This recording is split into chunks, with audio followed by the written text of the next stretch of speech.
get involved in the discussion on COVID-19, how it continues to impact our societies, how it continues to impact our well-being, and of course, to join in the vaccine conversation, to make sure that we use our voice and our platform as a church to provide accurate, unbiased, timely information on the vaccine, and also to try to manage some misinformation or disinformation, some myths and rumors surrounding the vaccine, not just our vaccine, but vaccines in general, so that our Methodist community and the wider society can make informed decisions as it relates to the vaccine. This town hall forum is, well, primarily targeting our South Caribbean district, which comprises of 5 islands: the Republic of Trinidad and Tobago, St. Vincent and the Grenadines, Grenada, St. Lucia, and Barbados. That kind of covers about 90 congregations in total. Of course, this evening we have persons from outside of that part of the district, and we welcome, excuse me, we welcome all of you. We have persons from within the wider Caribbean region. We also have persons from the US. We have persons from the UK.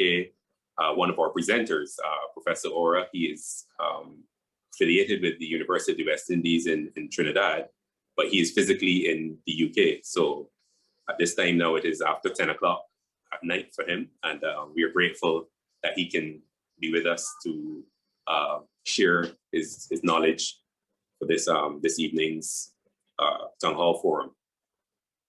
I want to acknowledge the presence of our bishop, Reverend Derek Richards. We also have the secretary of our district conference and the superintendent of the Tobago and the St. Lucia circuits, Reverend Philbert Delaney. We also have the Reverend Maxine Forrest Edwards. She's the superintendent of the North Trinidad circuit.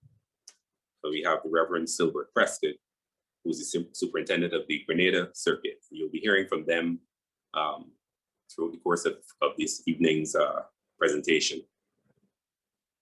To get us started, I want to invite you to join the music. You will hear the music, and you will see the words on your screen as we sing the hymn, which is called "The Right Hand of God." And certainly at this time, we not that we don't do it, we don't need it on other times, but we certainly at this time need God's right hand to guide us and to shield us and to comfort us and to protect us in this very uncertain and dynamic time that we found ourselves in over the past year almost now. So join with me as we sing lustily, "The Right Hand of God."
Striking in our land, striking out at envy, hate, and greed.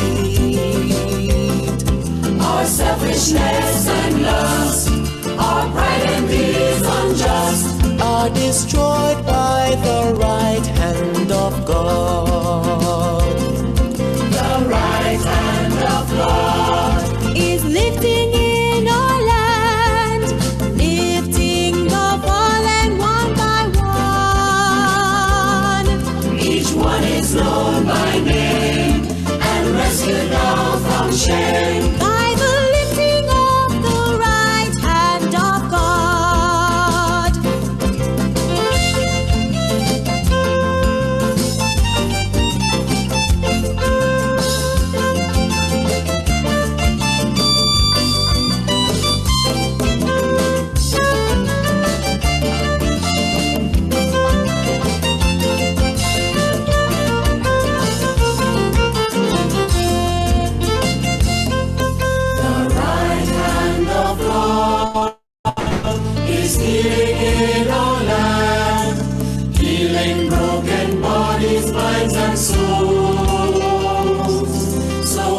Is his touch with love that means so much when we're here by the right hand of God. The right hand of God is planting in our land, planting seeds of freedom, hope and love. In these Caribbean lands, let his people all join hands and be one.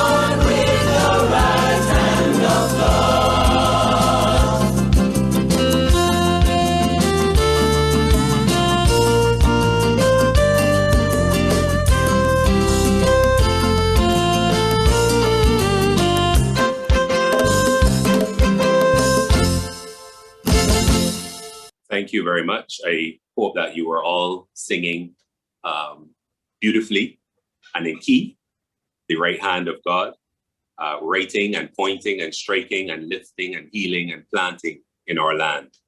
As I said before, I hope you had a chance to focus on the words as you sang. And as I said, the right hand of God, we need more so now than ever before to help us get through this season that we are in. I now invite the Superintendent of the North Trinidad Circuit, the Reverend Maxine Forrest Edwards, to give us the opening prayer. Thank you, David. Good evening, everyone. The peace of the Lord be always with you. Let us pray. Merciful and healing God, we quietly turn to you this moment in prayer, and we are confident that you are with us and with all the people in this world. We stand before you as a people of hope, trusting in your care and protection. May your faithful love support us and soothe us in the anxieties of our hearts. Lord God, we thank you for the opportunity to gather in this fashion from around the Caribbean and even in North America and around the world. We thank you for the opportunity to learn from those who have come to share with us within the field of science in relation to COVID-19 and the vaccines that are created to combat this most dreaded virus. We ask you, therefore, to hear our prayers for our world, that as we continue to grapple with this relentless virus, we ask, God, that you will uphold us with your powerful right hand. Yet we are grateful, God, for the light which begins to emerge even at the end of a long and deadly tunnel. And so, Holy God, as these vaccines are at last becoming available to us as a people, and as we begin to be vaccinated in the Caribbean and all around the globe, we give thanks for all those who tirelessly labor and have brought us to this present day. the technicians and scientists, medical personnel, biotech companies and government agencies that have worked together to find an antidote that will restore our communities to wholeness and health. We pray, Lord Jesus, that the reach of these vaccines will encompass the world, especially those places where medical resources have far too often been inadequate to those in need. Places where histories of colonialism have left perpetual scars and where under-resourced medical systems are overwhelmed by the essential work of caring for those who have been infected. Lord God, through your Son, Jesus Christ, we will continue to pray for healthcare workers around the world who work untiringly months after months of high-risk essential work on the front lines of this pandemic. Grant them strength, endurance, wisdom, and courage to continue living and serving humanity in these days. We pray for all who are desperately ill, for those who grieve the loss of loved ones, and for those whose physical, mental, and economic well-being have been most severely impacted by the havoc wrought by the pandemic. Jesus our Lord, through your Holy Spirit, grant wisdom to all entrusted with civic leadership as they discern and negotiate just ways in which to aid those most afflicted. Move our hearts to put aside partisanship for the common good, so that safeguards against the coronavirus will not be ignored and that our communities may be restored and revitalized. And so as we invite you in our session this moment, and even after, we ask that you will bless us, that when we shall have ended this town hall meeting, we may be moved to responsible action to save our own lives and that of others. This we pray with thanksgiving in the name of Jesus Christ, our saving Lord. Amen. Amen and amen. Amen. Thank you very much for those opening prayers, Reverend Maxine Forrest Edwards. I now invite the Bishop of our South Caribbean District and the Superintendent of our James Street Spikestown Circuit here in Barbados, the Reverend Derek Richards, to give the welcome remarks. Thank you very much, Brother David Wortman. Greetings, everyone. The Methodist Church in the Caribbean and the Americas, South Caribbean District, is pleased to host this Town Hall Forum. The Methodist Church in the South Caribbean District, as you would have heard earlier, comprises 5 nation-states, namely Barbados, St. Vincent and the Grenadines, St. Lucia, Grenada, and Trinidad and Tobago. The entire world has been impacted by the spread of the COVID-19 virus. And therefore, we in the Southern Caribbean and the Caribbean as a whole has not been spared. It has affected every area of our lives and livelihood. Last evening, we in the James Street Spikestown Circuit gathered virtually and had a session on how to maintain our mental health during a pandemic.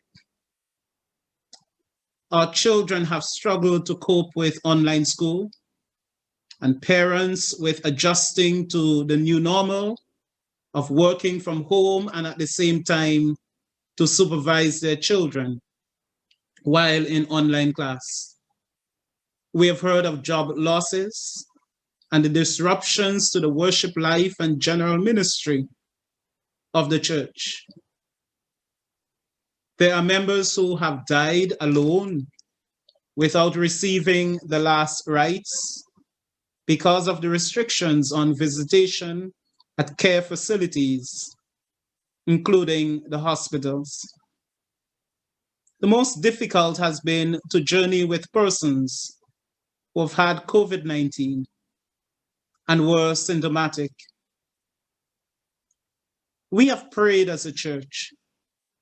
We have trusted God, and we have believed that because God is God, that there is always hope for the world, and that this too shall come to pass.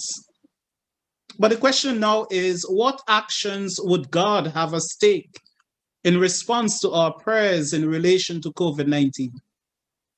What then of this time of discernment? It is our hope, therefore, that this forum will provide timely, unbiased, and accurate information about the vaccines so that persons can make well-informed decisions. To manage misinformation, disinformation, myths, and rumors surrounding the vaccine. My brothers and sisters, friends all, it is therefore my great pleasure to extend a warm Methodist welcome to all of you who are logged into this forum. A special welcome to the superintendent ministers of the 10 circuits across the South Caribbean District, our ministers from within the South Caribbean district, other districts in the MCCA, churches in the USA, Europe, and ministers from other churches. We are indeed very delighted that this distinguished panel of professionals have agreed to facilitate our conversation. They will be introduced to you a little later. And to all of you joining us from across the Caribbean and the world, let me welcome you warmly. And I pray that this forum will help to answer many of the questions that will enable you to make wise decisions. May God bless you and welcome. Thank you very much, Reverend Richards, for your welcome. Before we get into the meat of the matter for this evening, I just want to go through a few housekeeping details. Usually when you're doing housekeeping at meetings like this, I'd be pointing out where the bathrooms are located and where the rails for people who need assistance are. But we don't have that challenge this evening. But one of the things that this forum has given us is a different kind of housekeeping rule. So this evening, I'm going to ask you to keep your microphones muted until the question and answer session. I think the technical people can mute them if you don't, but we encourage you to keep your microphones muted. If you are now arriving to the session, please do not give a verbal greeting. We will see you in the chat if you need to give a greeting. At the question and answer time and the discussion time, please use the raise your hand feature in the Zoom. And if you want to make a verbal comment or to ask your question verbally, if you prefer to use the chat, please type your question in the chat. And if you can preface your question with the word question in uppercase, so that the host and the moderators can identify it easily in the chat when it's time to do that discussion. And also, if you can provide your name for persons whose names are not tied to their devices, if you can provide your name, that would be greatly appreciated as well. So now it's time to get to our panel. We have 3 speakers this evening. As I mentioned earlier, Professor Ora, who is in the UK. He's affiliated with the University of the West Indies in Trinidad. We have Dr. Ariane Brown-Jordan, who is in Trinidad and affiliated with the Ministry of Health in Trinidad. We have here in Barbados, Dr. Carl Ward, who is a medical doctor in the public health sector here in Barbados. So the vaccine, we've heard all kinds of things about the vaccine. I'm sure that there are people on this meeting who have already received their vaccines, and I'm sure that everybody's experience is slightly different. Some people have all the side effects, some people have no side effects, and some people have an in between. I'm hearing that older people tend to be doing better with the vaccines than younger people. So I'm hoping that when it is my turn to get mine, I will be able to determine whether I'm young or old based on how I respond. And then, of course, you're hearing the what I call the conspiracy theories about the 5G network and the monitoring chips. Someone this morning sent me an article. I think something came up from the BBC about digital travel passes being ready in a few weeks. And somebody was using that article to suggest that the digital travel pass has already been injected into our bodies, and that is how they will monitor whether or not we had our vaccine or not, because they can do it because they've injected some kind of device into our bodies. I believe that that is a myth. And I'm hoping that at the end of this evening, we will be able to dispel that and any other myths that exist, any other conspiracy theories, and obviously lay out the facts as the science demonstrates, and then we can all make our informed decision. Our moderator for this evening is Dr. Tanya Sargent. Dr. Tanya Sargent is a medical practitioner for almost 14 years. She's a graduate of the University of the West Indies, Mona and Cave Hill campuses. She's worked and trained in oncology, hematology, and internal medicine. She has completed her doctorate in family medicine, and her doctoral research was on colorectal cancer screening practices here in Barbados. She currently manages her own medical practice and is a tutor to first and second year medical students at the University of the West Indies, Cave Hill campus. She is the co-chairperson of the Barbados Association of Medical Practitioners COVID-19 Task Force. She is a Methodist, and she worships at my church here in Barbados, the James Street Church. And that she's also a member of the team that our bishop put together last March as we prepared for the impact of COVID-19 on our worship and our church activities.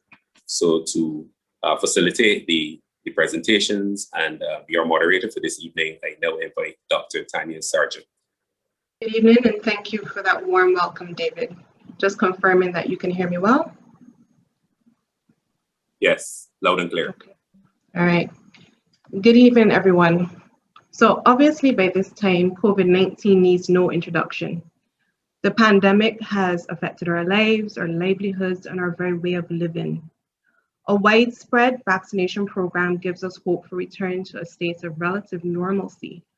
However, like everything else surrounding this pandemic, the advent of the COVID-19 vaccines has been wrought with disinformation, mistrust, and all the conspiracy theories that you could think of. This evening, we hope to learn more about how vaccines work, the types of COVID-19 vaccines available, their administration and possible side effects, and who benefits most from vaccination. On that note, we would like to welcome you and our esteemed panelists for what promises to be an enlightening discussion about these new and controversial vaccines. This evening, I have the privilege of introducing our panelists for tonight's discussion, Dr. Chris Ura, Dr. Ariane Brown-Jordan, and Dr. Carl Ward. Dr. Chris Ura is currently a professor in veterinary virology in the Faculty of Medical Sciences of the University of the West Indies. He is a qualified veterinary surgeon, has a PhD in viral immunopathology, and has many years of research experience, working predominantly on vector-borne viral and protozoal diseases. Chris has worked in many countries around the world, including Mexico, Uganda, and Zimbabwe. He took up his post at the University of the West Indies in Trinidad and Tobago in early 2012 and is currently running a One Health-based research program. Chris has received the UE Vice Chancellor Award for Research in 2017 and is currently supervising 7 PhD and MPhil students. He also sits as a member of the UE COVID-19 Task Force. Dr. Ariane Brown-Jordan hails from Trinidad and Tobago and is currently a member of the team at the Ministry of Health Trinidad Public Health Laboratory, as well as the HIV and AIDS Coordinating Unit. She is a young virologist, having just over 10 years of experience with laboratory diagnostics and service strengthening for viral infectious agents. She was awarded a PhD in veterinary microbiology from the University of the West Indies, St. Augustine campus in 2019, while her master's program at the London School of Hygiene and Tropical Medicine was in the field of medical microbiology. She has a passion for viruses of importance to both human and animal health, as she continues to strive to make valuable contributions in the field. Although she works as a laboratory operations coordinator, she has much to offer with regards to SARS-CoV-2 and vaccination due to her strong background in virology.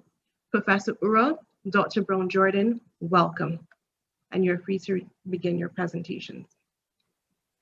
Great. Thank you very much. I hope you can hear me, and I hope you can see me as well. I'm just going to share.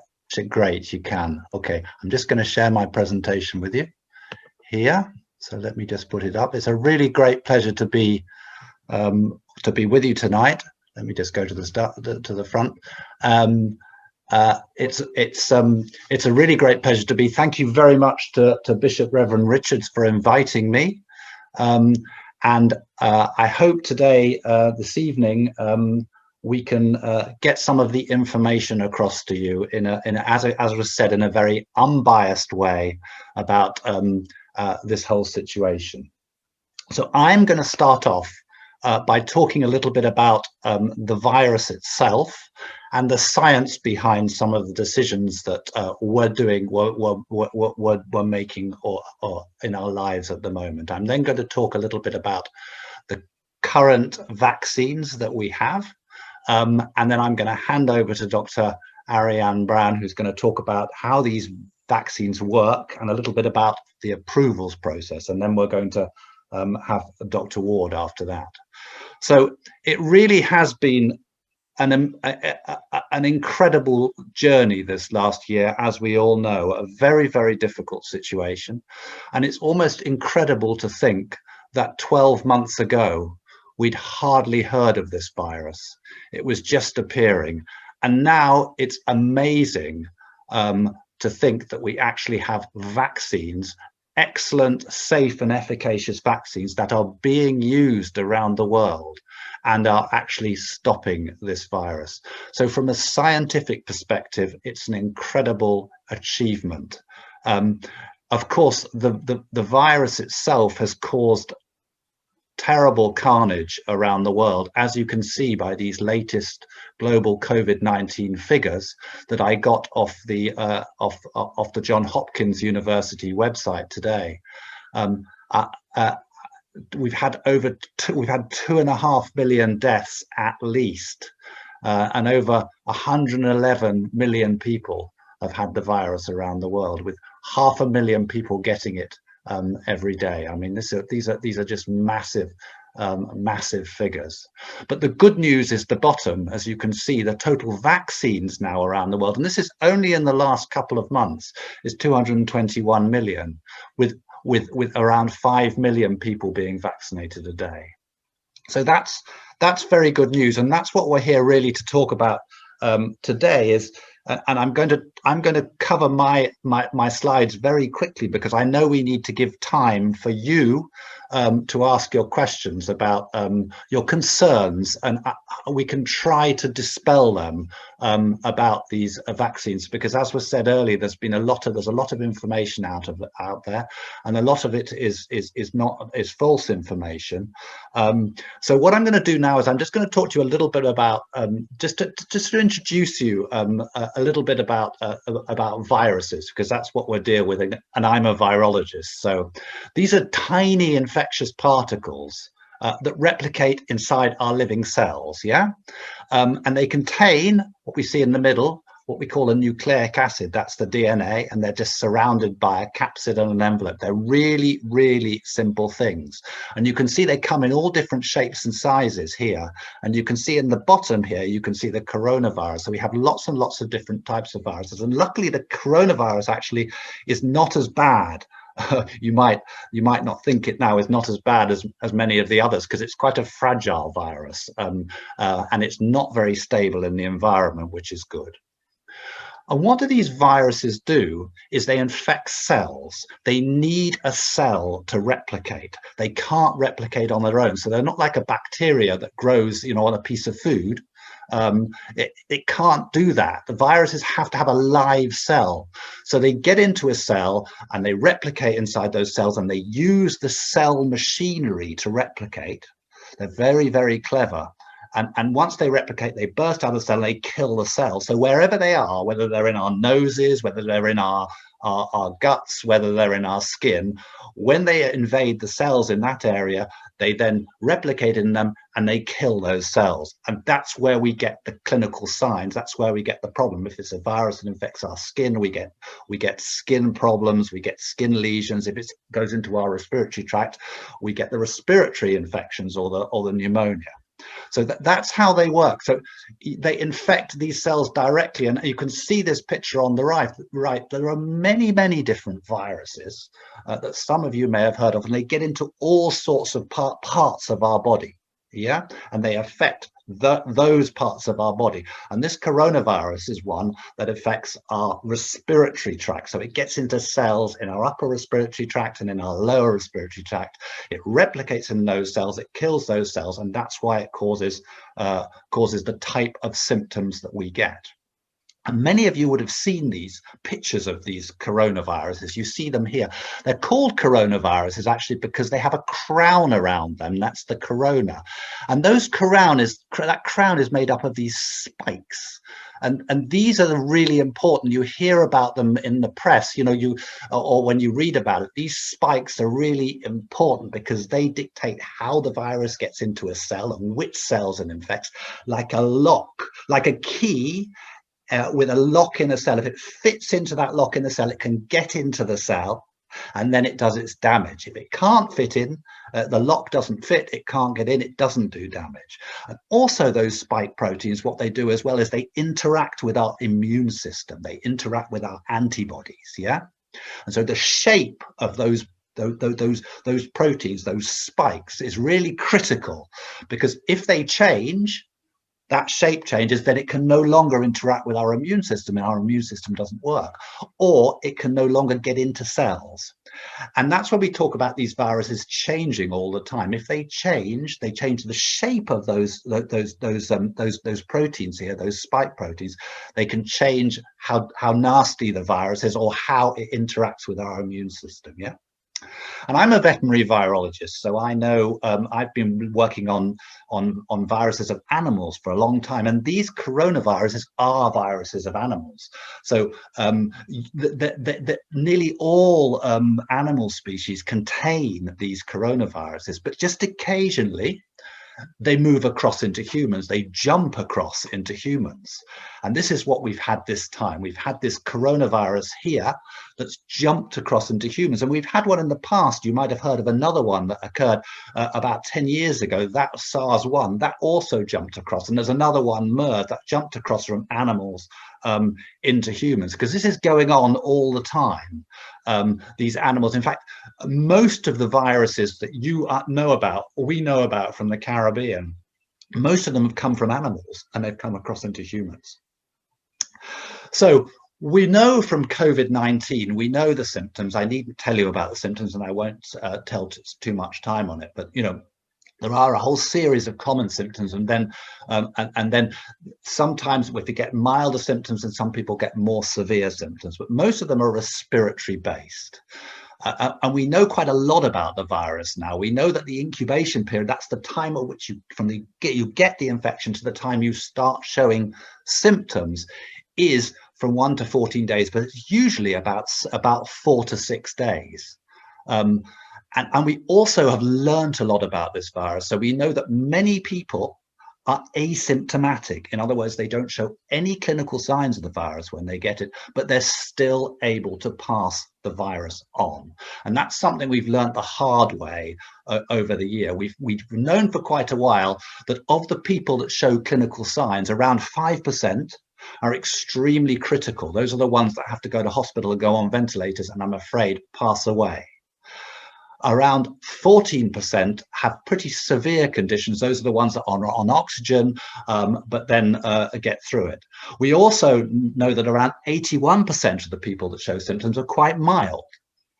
And we've also learned more recently that about at least 1 in 3 people, maybe even half people, don't have any clinical signs at all. They are asymptomatic. My daughter got it. She showed no symptoms at all. A friend got it. She got no symptoms at all. So this is very common. The trouble is they still are able to pass the virus on. And they're not only able to pass the virus on when they're asymptomatic, people who get the virus also tend to pass the virus on at least 2 or 3 days before they get symptoms as well, in what we call the pre-symptomatic phase. So we also know from very early on that certain people are more susceptible to this nasty virus. And we know, sadly, as you can see on the left, people who are over 80 are far more likely to get serious consequences and serious disease and die than people who are younger. You see those red lines, how much longer it goes out for 80-year-olds than it does for people who are younger. And that's why vaccines have been prioritized for people who are older, because those sadly are the people that are dying of it. We also know, and we've learned, that certain predisposing medical conditions result in you having more severe clinical signs, people having more severe clinical signs, such as cardiovascular disease, diabetes, COPD, things like that. So we know that now, which is great news, because we can target the vaccines to people who are more vulnerable. We also know, and this is what I really wanted to show you, is there's a lot of science behind all these things. This is not just made up stuff. This is real science behind this kind of stuff. We know how these viruses spread. We know when people sneeze, when people cough, when people talk, that they spread the virus by droplets. So they come out of our mouth all the time, even if we're talking, but definitely if we're coughing and sneezing. And we release all different sizes of droplets. And some of those droplets, those larger droplets, fall directly to the floor. So they fall onto a surface and they stay there. And some smaller ones stay in the air for longer. And of course, people who are in close proximity, they can breathe them in. And those larger droplets that fall straight to the floor, they can sit on a surface and they can stay there. And then somebody else can touch that surface, or somebody can sneeze or cough into their hand, and then they can pass the virus on by what we call indirect or direct contact. And as this virus has, over the year, we've realized there's probably more what we call smaller droplets, or more of a significance in the spread of the smaller droplets, which stay in the air for a little bit longer. And that's why we have this physical distancing, this 2 meters, because that's the period, that's a distance whereby most of the droplets have all fallen to the ground. And so if you're that distance away, you won't come into contact with those droplets. So we know the main way the virus spreads is through respiratory droplets. We also know that there's a lot of asymptomatic people out there, but they're still able to transmit when they talk. We also know there's people who transmit the virus 1 to 3 days before they get symptoms. And this really changed a lot of the way that we understood this virus, how it was transmitted. Because most often with respiratory viruses, people are really at the peak of transmission of the virus, or when they have clinical signs, so when they're coughing and sneezing. But we do have this is a difficult virus, because we have these times before you get symptoms and the times when you don't have any symptoms with people, where you're still transmitting the virus. And this is why the science behind why it's so important to wear masks. And this has come on to at the start, people weren't so sure about it, but we've come on to realize how important masks are, because they both stop droplets coming out of a person's mouth, especially who are infected. Even if they're asymptomatic or pre-symptomatic, they don't know they're infected. But if they've got a mask on, they're not going to be spreading the virus. And if somebody's got a mask on, they're also going to be protected from those droplets, because those droplets aren't going to get through. They're not perfect masks, as you can see from this picture on the right. They considerably help, and this is why we have this mask and physical distancing. The further you are away, you're less likely to get infected, and if you wear masks, those droplets aren't going to get through. The other thing that we've talked a lot about and learnt a lot about with this virus is its spread on direct surface. I talked about these droplets falling to the ground. When this virus is spread in somebody's cough or sneeze or talking, it falls to the ground and then it sits there. And we're lucky, as I said earlier, this coronavirus is very fragile in the environment, so it's killed very quickly by lots of things, by heat, humidity. But we do know that it does survive for a certain period of time, and we're not quite sure how long that survival is. But it's a relatively short period of time. And that's why people need to wash their hands, because soap gets rid of the virus, because the virus has what we call a coat. It has an envelope around its surface, which is made of little fat droplets. And when we wash our hands with soap, that's also fat droplets in there. And those fat droplets interact with the envelope of the virus, and they break down the envelope. And once that envelope is broken down, the virus is dead. So soap and water, washing your hands gets rid of the virus, and pretty much all the disinfectants, household disinfectants, ethanol, the wipes that we have, the ethanol wipes, they all kill the virus because it's quite a fragile virus. So this is the science. I wanted to just briefly, this is the science behind why we're physical distancing. This is the science behind why we're saying people should wear face masks, why people should have good cough etiquette, hand hygiene, avoid touching your face, because the virus enters through the mucous membranes of your mouth, your nose, and your eyes. If you don't touch them, it's going to have a lot more difficulty to get in. Physical barriers, sanitize hard surface, use disinfectants, stay home if you're ill, because that's when you're transmitting the virus. Or if somebody is close to you has the virus and you think you might have it, you should also stay at home, because you might be spreading it unwittingly. And obviously wear protective personal protection if you're a doctor. So that's just the science behind it. I'd just like to talk, Dr. Brown is going to talk to you about the immune response and how it fights the virus a little bit. But I wanted to talk about a little bit about these vaccines. Now, these vaccines that we have different types of vaccines. So what a vaccine does basically is it mimics the virus. So the vaccine looks like the virus, but it doesn't cause the clinical disease. It doesn't cause the problems, but it makes the body think, I've seen the virus, so I'm going to mount an immune response against it, an effective immune response against it. So you get the immunity, but you don't get the nastiness. You get the goodness of the immune response, but you don't get the nastiness of the infected virus. So you have to have something in your vaccine that looks like the virus, but it's not the virus. And you have to have something in your vaccine that stimulates the immune response. And we go back to that coat, that spike protein on the surface. That's the thing that really stimulates the immune response. That's what the antibodies recognize. So we need to mimic those spike proteins without having the nasty parts of the virus there. And you can do this in many ways. And there's hundreds of vaccines that are out there, of which quite a few are now being regulated. And there's different types of vaccines out there. There's ones that use a whole virus, ones that use just the spike proteins from the virus, those pink things you can see there, and one that use the genetic code for the spike proteins. So the DNA, the RNA that actually codes for those spike proteins. And so from a point of view of strategy one for the whole viruses, you can take the vaccine, the virus, you can take the virus itself, and you can do things with it so it loses its virulence. You get it so it doesn't cause the disease, but it still stimulates the immune system because you've got those spike proteins on the surface. That's called a live attenuating vaccine. You can kill the virus, but you kill it in a way that you maintain those spike proteins on the surface, so you still stimulate the immune system.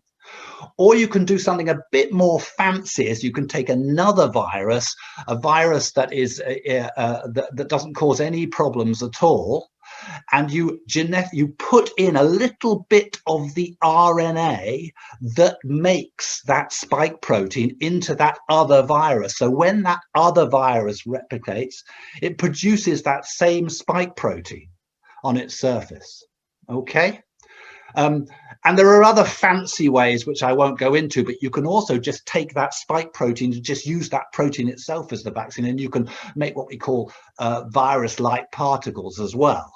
And the third way you can do it is you just take that RNA that codes for that spike protein, and you put that in. Just the RNA, nothing else, with a little bit of fat around its surface, and you put that in. And that is what we're using now. We're using two different types of these vaccines now that we have in the Caribbean.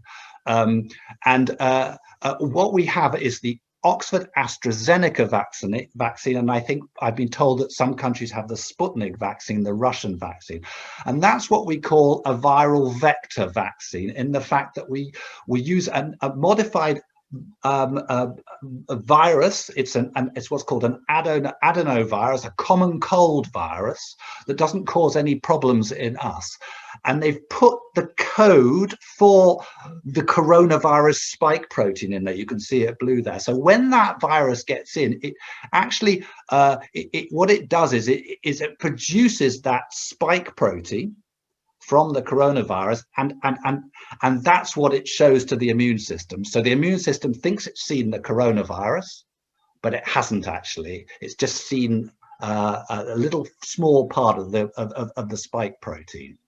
And the other vaccines that we have at the moment are what we call the RNA vaccines, and these are from Pfizer and Moderna.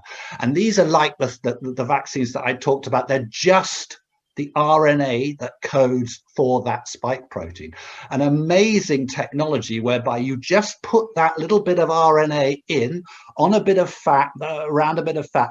It then enters into the cell when it goes in, and it produces that spike protein, that little bit of that spike, which is then shown to the immune system. And the immune system thinks, oh, I've seen that coronavirus.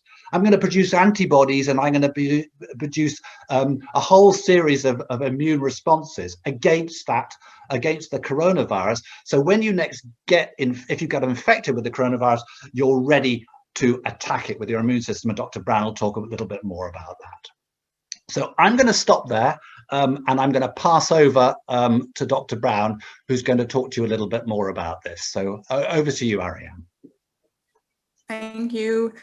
Good night, everyone. It's really a pleasure to be here with you guys. I'm not going to be as dynamic as Prof. Ora. He is a seasoned lecturer. He's going to move my slides for me. So I'm going to talk to you guys on how the vaccines actually work and a little bit about the vaccination development process. So I think, a lot of times when I get questions from persons, they're really concerned about, what's in the vaccine. David even mentioned it earlier that, there's information floating around about, microchips and so on in the vaccines.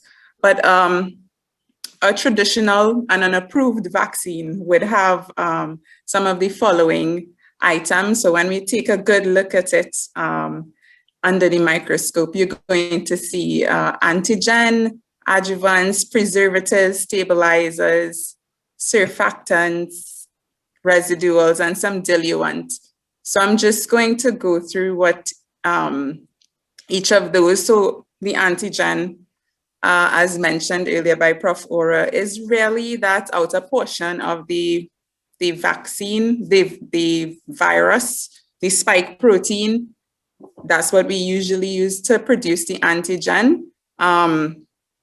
So it's the viral particle or subunit or the compound that is used to trigger that immune response.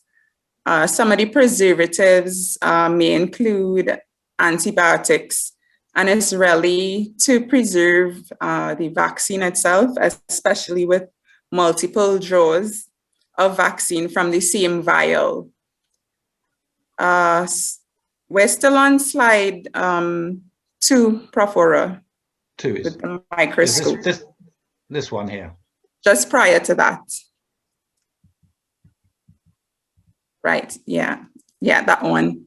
Okay. So these surfactants are really, they assist the particles, they allow the particles to remain suspended in the liquid. So we have the antigen and we have other items inside of the vaccine. So the surfactant keeps it in a nice liquid suspension without clumping. Then we have stabilizers, as you see there, and that really is to protect the integrity of the virus, as the name would suggest, and it helps it through, you know, the manufacturing process, storage, transportation, etc. There's a diluent, which is really, as the word suggests again, it dilutes, or it's used to make up the vaccine in the manufacturing process so that it comes to the appropriate concentration for the dosages. There might be some residues in the virus, in the vaccine, and that really is leftovers from the manufacturing process. But residues are in very, very low concentrations and way below what would even, you know, potentially be harmful to humans. And then we have adjuvants, which sort of help the vaccine to work better. So it allows for the vaccine to be taken up a little better, or to be brought to the immune cells and to be transported to the areas of the body where it will have the trigger. Right, so we'll go on to the next slide. So how do the vaccines work? The vaccines are made up of viral subunits. So as we mentioned before, and as Prof. Ora mentioned before, there are these spike glycoproteins on the surface of the vaccine, of the virus, and that's usually what the body is able to detect and develop antibodies against, those subunits on the surface. So it causes our bodies to, sorry, I wanted to mention, because Prof. Ora mentioned the mRNA vaccines. Those sort of cause our body to create a lookalike of what the viral spike protein looks like. So, but generally, these antigens are harmless. Prof. Ora, are you able to move to the next slide? And then to the next. So we'll go on. So point number 2 on how they work. So the subunits in the vaccines act to trigger the immune system and to produce antibodies against a particular infectious agent. So once the vaccine is injected, you know, the body detects it as foreign, and we then have the body producing antibodies against the virus. The third point on how they work, so a couple weeks, usually 2 weeks, you might start to see a good immune response mounting, but weeks after the vaccination has taken place, our immune system is able to recognize any incoming virus as foreign if we become exposed to it along the way. And so in recognizing the incoming foreign virus, the body is able to mount a response, is able to mount some sort of attack against the virus. So the antibodies are able to attack and block the virus and prevent replication of new virus particles. And if you sort of look at this picture, you will see the spike glycoproteins on the surface of the SARS-CoV-2 virus. And then we have those Y-shaped antibodies, which sort of attach to the spike glycoprotein. And as such, because it attaches to the spike glycoprotein, the spike is unable to anchor. It's unable to come into contact with the receptors on the host cells, right? So it sort of reduces the potential for the virus to infect our cells. Normal virus, so normal infection and viral replication make us feel unwell, and we are able to pass the virus from person to person. This is not the case with a vaccine, because a vaccine really just contains a small portion of antigen, something that triggers, just like a infection would, it triggers the body to produce the antibodies. So my fifth point on how they work, I wanted to cover the booster vaccines, because some of the vaccines that are out there have, they're 2 shots. So you get one and then you get another one a couple months after. I think the AstraZeneca, the dosage is 1 shot. But what happens when you get a booster vaccine, the body is able to recognize the subunit or the antigen that was previously there, and is able to mount an improved antibody response. So, and this is the case with all vaccines and all boosters that we get. Even becoming infected is like a secondary exposure, and it improves your antibody response yet again. Yeah, so I want to go on to challenges with long-term immunity and SARS-CoV-2. So Prof. Ora did a good job at discussing how the SARS coronavirus works and the type of virus it is. Because it is an RNA virus, it's able actually to have multiple mutation events in various human hosts and across various locations, as we have been seeing. And this really leads to, the development or creation of many variants of the virus. And those can emerge, and they can sort of, take us a couple of steps backward.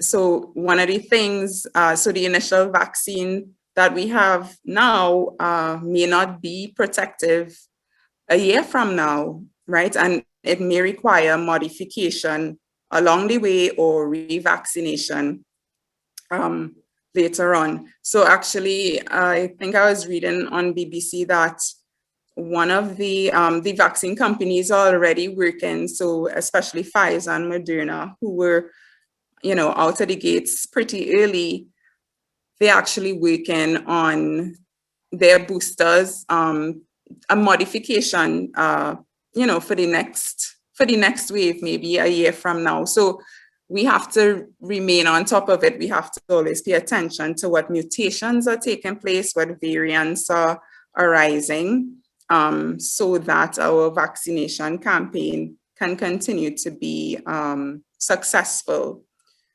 So I just want to go on to touch a little bit on the vaccine development process, because this is another area that a lot of people are concerned about. They're like, how on earth how did we get the lab all the way to having a vaccine in just under a year's time? Because traditionally these steps take quite some time. So exploration, which really is for developing and optimizing the targets, so the antigen portion of the vaccine.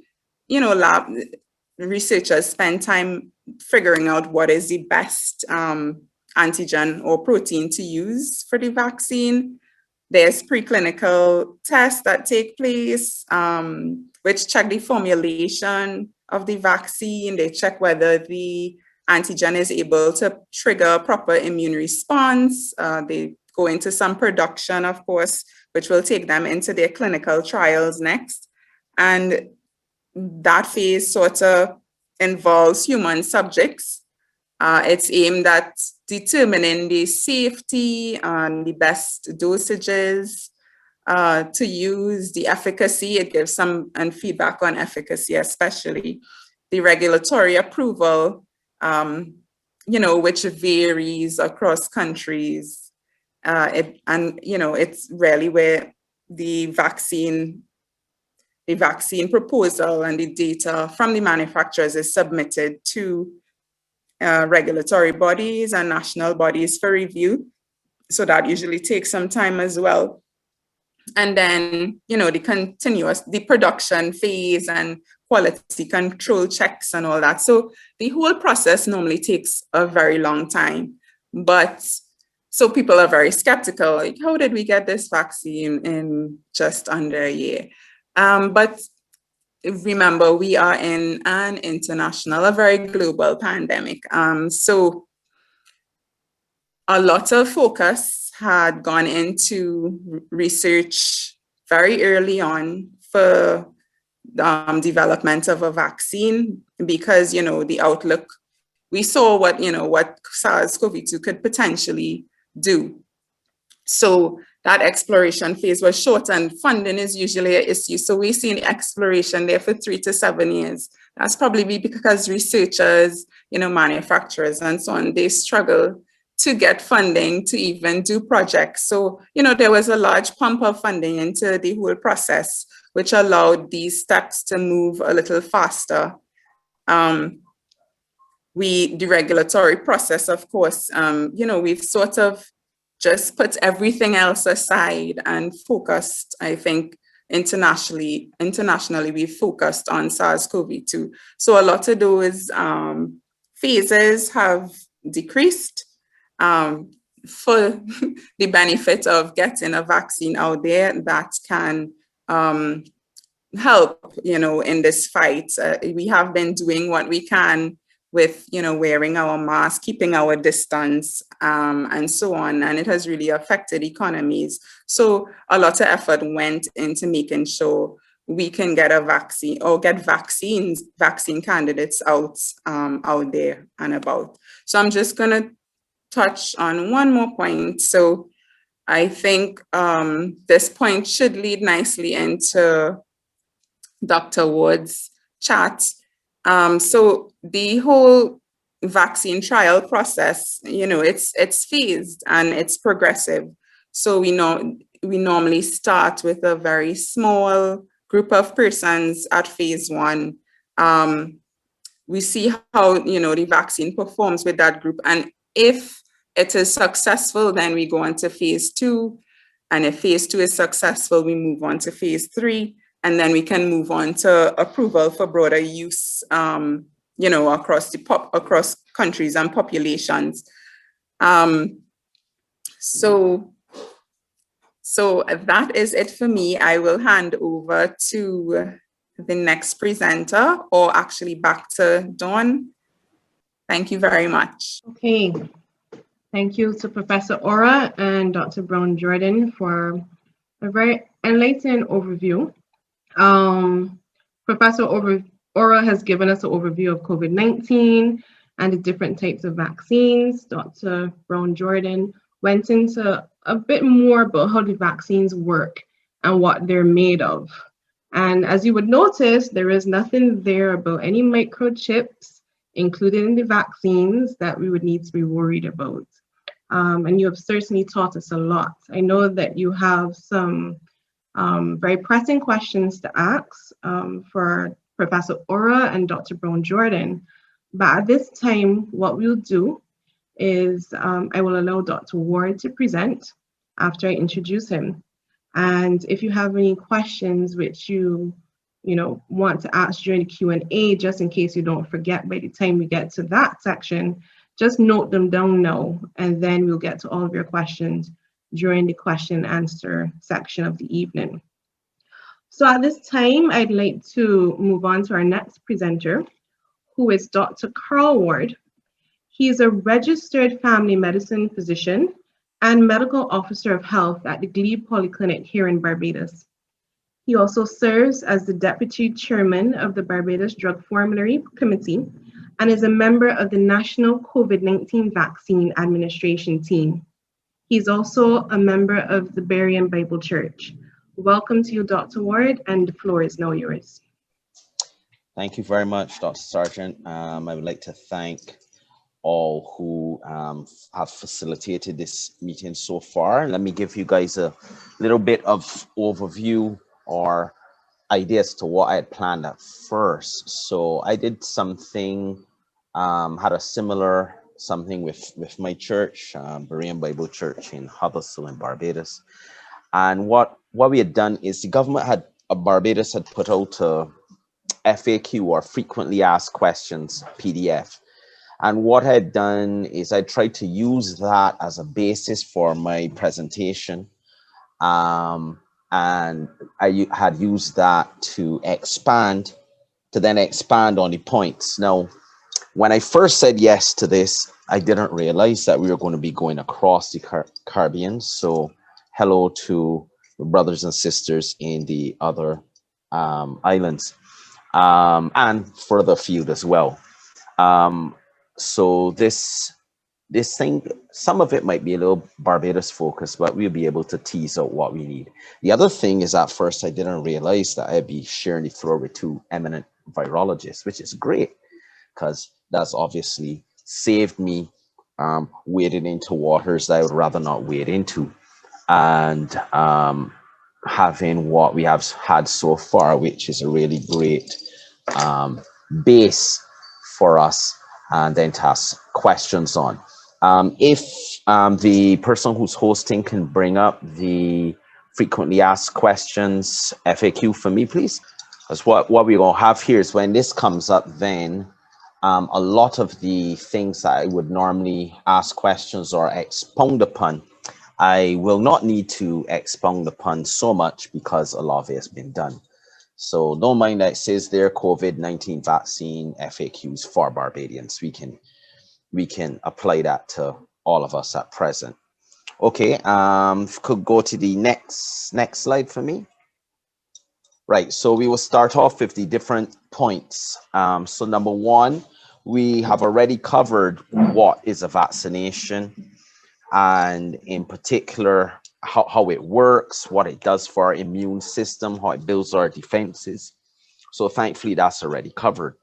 Number two, how our vaccines develop. Well, amen, that was also significantly covered, and doesn't require me to expound too much, except I know that we will get, people have had a lot of questions, a lot of the fear and the hesitancy surrounding these particular vaccines. You get a lot of people saying things like, oh dear, this thing developed so fast, I don't want this. They had to cut out some of the steps. This is a rush job. Why is it that, they have vaccines to this and they still can't cure malaria or HIV and so on? So you tend to, I know a lot of people have those sort of questions. And you would have seen earlier the layout for the vaccine, what would be the normal vaccine process. What's happened here is necessity is the mother of invention. And with the pandemic, giving the world such a jolt and causing the destruction that it has to our societies, there is obviously a great impetus for people to produce the vaccines. So you have hundreds of vaccines actually being developed. Some would have fallen by the wayside already, and some are still in the process of being developed. You had countries, large countries with a lot of money, like the United States and the UK and so on, actually taking their taxpayers' dollars and putting it directly towards vaccine research for this. You also had the vaccine companies being given permission to run some of their various phase trials at the same time, what we say concurrently. So instead of having to wait for one trial to finish before you start the next level trial and so on, they were actually able to do some of those things at the same time. The other thing that you had that went in our favor with regards to getting vaccines is, unlike some other illnesses out there, thus far, I may stay that way, COVID-19 has proven to thus far be one of the easier organisms for scientists to create vaccines for. And you had companies like AstraZeneca who were already making vaccines to other coronaviruses. So then it was quite easy for them to go backward quickly and change their target. You also had companies like Moderna and Pfizer who were working on their new fancy mRNA method of producing vaccines, which is a very exciting method for all sorts of other illnesses down the road. And they had that almost ready, so that helped. We also have the maturity of the technology that allows scientists to cut out that piece of DNA, as Professor was showing earlier, and splice it into another virus. That's rather mature technology now. And the fact that the virus was the virus genome, the genetic material of the virus, was decoded and shared with the scientific community as early as, I think it was January last year, allowing all this vaccine development to proceed. So there were a lot of things that that allowed these vaccines to get to this point. And it's important to know that things like the phase 3 clinical trials for most, well, at least at least for the vaccines that have made it to the fore now, the Moderna and the Pfizer and the AstraZeneca vaccine in particular, those trials are of the same sizes and so on that the other vaccines we have in use now, that many of you have probably used. They're the same size and quality of those trials, right? So I think that's really important for us to understand when we deal here with point number 2. So this is more of a Barbados specific thing here now. We look at number 3, what vaccines are we using in Barbados? Well, we happen to be using the Covishield vaccine, which is an Oxford AstraZeneca vaccine. Prof would have earlier shown you how that vaccine was developed, well, the type of vaccine it is and how it works. Barbados chose it for multiple reasons. It's a good vaccine. It's also what we could get our hands on, and is well suited to our environment as well. But I think that's going to come up in one of the other slides, I think a little later on. One of the other points. Why should you get vaccinated? Well, you would have seen the professor's earlier slides talking about showing how many people get ill and how many die. And the importance, therefore, for us is to look to protect ourselves against the possibility of getting COVID, to decrease our chances of getting COVID. Yes, we see the importance of wearing masks and physical distancing and hand sanitization, and we see that Prof had annotated his slide to say that the mask has to be worn properly, right? You know, not under our chins or hanging anything or in our hands or something. You have to be worn properly, right? So you still have to do all of that, but taking the vaccine decreases your chance of getting the virus. And if you were still to get the virus, one of the things about these vaccines, and the research every week seems to be coming out stronger and stronger for these vaccines, significantly decreasing your chances of getting very ill from COVID. So one of the criticisms that people have leveled at the viral vector vaccines, which would be like the AstraZeneca vaccine is some people have said, oh, but this doesn't look as good as the Pfizer one. That's the one I want. I want that 95% coverage and so on. And, you know, we've had our fair share of people in Barbados saying things like that. But when you look at the figures for the AstraZeneca vaccine, and all of them, in fact, the significant decrease in persons being hospitalized and the significant decrease in persons becoming critically ill and the significant decrease in deaths is nothing to be sneezed at, pun not intended, at least not originally intended. So those are all in favor of us getting the vaccine. The other thing is the research is also getting stronger to show that even if you were to get COVID, despite having had these vaccines, that they also seem to cut down on your chance of spreading it, meaning you have a chance to protect your loved ones, your co-workers, your friends, your neighbors, other people in society. You have a chance for us to get that thing that everybody's hearing about, herd immunity, whereby so many people are immune to the virus that the virus cannot spread.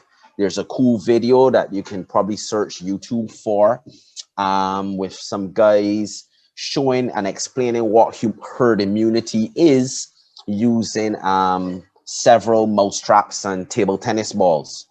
I highly recommend it. Can't show it now because it's a bit long, but it's really useful to show you the benefit of herd immunity, right? And the bottom of this thing says the strongest reason for being vaccinated is the fact that the vaccine could save your life when, or if, I should say if, or should you become infected with COVID-19. There's another thing they didn't put here, and I think that's also important, and that is the fact that we were talking about, you hear a lot of people talking about mutations, right?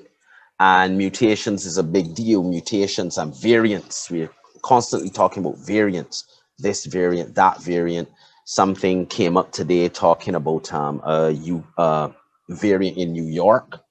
They found some variant in New York. At least that hit the news today. I haven't fully read that article yet. But one of the things with viruses is that the more people that viruses pass through, the more variants and mutations you're going to get. Some mutations and variants, in fact, most mutations of anything are useless mutations, and the organism or virus or whatever normally dies. But then you're going to get some mutations that are still effective and some mutations that end up worse, like how we say the South African and the British variants, as they're called, tend to be more infective, right? Tend to be more contagious. So that's another benefit for being vaccinated. The more people who are vaccinated and who don't get the virus, the less chance the virus has to mutate and get worse. I would have answered a question in the chat earlier when somebody said, but what about all these variants and the vaccines? Now, people who produce the vaccines will try to produce a vaccine target that makes sense, a target that is unlikely for the virus to change. So the example I tried to give in the chat is if I was getting a security system to recognize a criminal, right, on his passport or something, we would get the security system to try to recognize that person's facial structure, the nose, the eyes, how they look. And we would not, for example, just do it on other stuff. So a little later on, when that individual that we are supposed to keep an eye out for changes his shirt, puts on a different color shirt, puts on a suit, puts on a tie, cuts his hair, maybe even puts on some glasses, right? Your security system should still see them. So that's the case with this COVID-19, in that the hope and the expectation is that by having something targeting having a vaccine targeting something as fundamental as the virus's spike protein, that most mutations of the virus will still use the same spike protein, and therefore your immune system should still recognize it, and the vaccine should still offer you benefit, right? Number 5, are COVID vaccines safe for persons with other illnesses? In the Caribbean, we obviously have a fair amount of chronic non-communicable diseases knocking around: hypertension, diabetes. We have really high rates of asthma. And the answer is largely yes. The persons who need to be careful would be people who are immunocompromised. And when we say that, we mean that either you're immunocompromised due to an illness where the illness itself makes you immunocompromised, right? Lowers your immune system. Remember earlier we would have been shown that a vaccine's job is to prime your immune system. We expect your immune system to do the heavy lifting, to do the work. If your immune system is lowered, you may not get the benefit of the vaccine that you would like, right? So people who have immune issues, you should always consult your doctor. And it's also not just about people who have illnesses that in of themselves lower their immune systems, but you might have an illness for which you have to take medication that might lower your immune system, like steroids or anti-cancer medication or so on.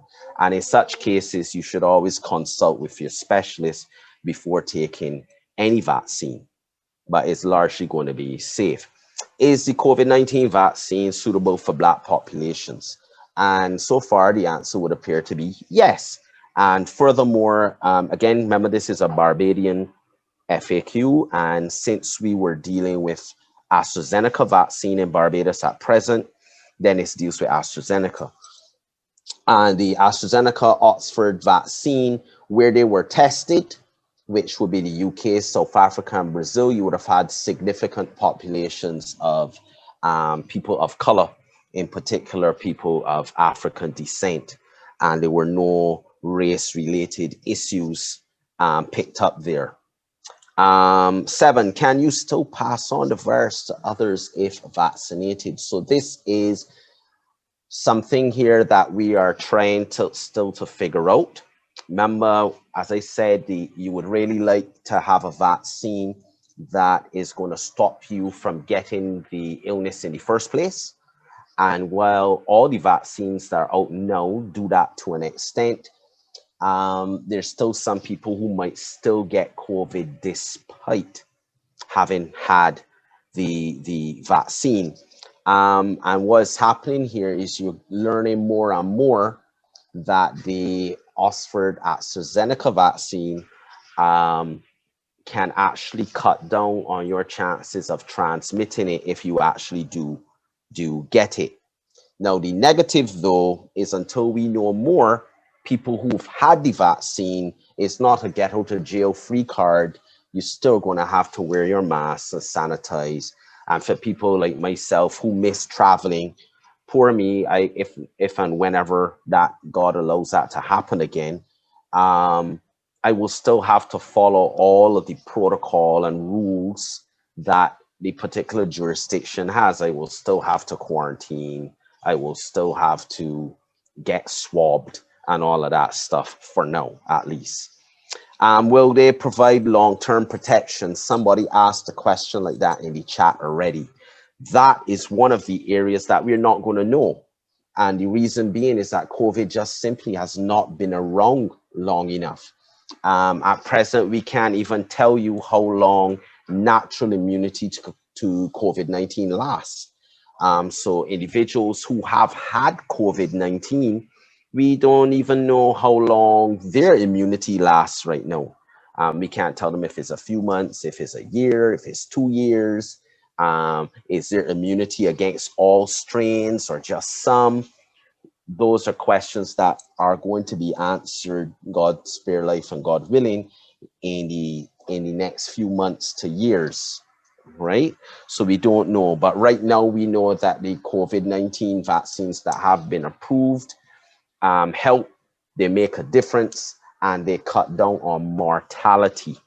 They cut down on deaths and cut down on deaths massively, right? And as they say at the end of this thing, and they may literally save your life. The dosing for all the vaccines that are out right now is a 2-dose setup. As time goes by, that might get modified. We might find out that people might need 3 doses or a booster, like how we get boosters yearly, maybe for other things. There's also the possibility of mixing and matching vaccines, and there's research being done on that right now. In Barbados, the decision has been made that the 2nd dose of the AstraZeneca vaccine will be given 10 weeks following. The AstraZeneca insert would have said 4 weeks to 12 weeks. But right now, the sweet spot is later in that range. And it would appear right now that the sweet spot is 10 weeks. And that's what Barbados has presently chosen. Somebody's thing just popped up there. Is it safe for asthmatics? Yes, please. Yes, please. All right. You could go on to the next slide, please. Don't worry, guys. I won't be talking too much longer. Right. So 10. Is there close monitoring of persons vaccinated for any possible side effects? Yes, so there's a period of monitoring in the immediate post-vaccination period. So most bad things that can happen with vaccines happen early, right? So most vaccine reactions, allergic reactions, those sort of things happen at that time. In Barbados, what happens is after vaccination, you normally are asked to sit and wait under observation. So there'll be nurses and doctors and so on present. And also the facilities for treating allergic reactions and so on would be available. And you normally wait for about 15 minutes. And then once you're fine, you're allowed to go. Some people who are known to have a lot of allergies and issues, sometimes they might be asked to remain in observation longer than the average person, maybe 30 minutes or so. But for the most part, 15 minutes and that is it, right? Now, one of the challenges we've had in Barbados is when this thing was announced on television and the media, people started saying, oh my goodness, look at all these fancy things these people have to do for the vaccine. That means, you know, this is a dangerous vaccine. I don't want it. I don't want a vaccine that people have to watch me and people have to do this and do that and do the third and monitor. But truth be told, this is the process for every vaccine, right? This is the process that you're supposed to follow for every vaccine. Even for the tetanus shots that we get, our boosters for the flu vaccine, every vaccine should be done this way. It should be done in a facility, a doctor's office, wherever, even an outreach setting that has appropriate abilities to deal with allergic reactions and that stuff. And if ever you go somewhere and somebody gives you a vaccine, pats you on the back, and you walk right out the door, they've done the wrong thing, right? So there's nothing special going on here, at least in Barbados, with regards to the COVID-19 vaccine versus any other vaccine that we administer. Says, what can you do to protect yourself from COVID-19 until you get vaccinated? Well, yeah, you wear your mask correctly. As I say, wear your mask right. Wash, sanitize your hands, social distance, take the precautions even after you have been vaccinated. Remember, as I said, it's not a get out of jail free card. It's there to help you. It's there to decrease your risk of getting COVID. It's there to decrease your risk of getting bad COVID. But, you know, nothing is perfect. 12, this was answered already. No, the vaccine has nothing to do with 5G or microchips or the mark of the beast or any other thing like that. There's nothing like that in the vaccine. You know, did I have my vaccine? Yes, I did. So that was mentioned already. Why are we, I know this is a more Barbadian specific question, why are we using the Covishield vaccine? So Covishield is the AstraZeneca Oxford vaccine. In particular is the one that's produced by the Serum Institute of India, and that's the brand name they gave theirs. So why we're using it is because it's approved by the WHO. Barbados is not going to approve or use any vaccines that have not been approved by the WHO. The studies have shown that it's effective. And then its storage and handling make it well suited to us. They say climate, I'm not really big on this climate part here, but it's suited to our logistics. It can stay in a regular fridge. We can move it between locations in a regular cooler with some water-based ice packs. Whereas stuff like the Pfizer and Moderna vaccines, they require, because of their fancy technology, they require sub 70 Celsius temperatures, really extreme temperatures, in order to remain viable. And then the other thing is, after you do that, you still have to you have to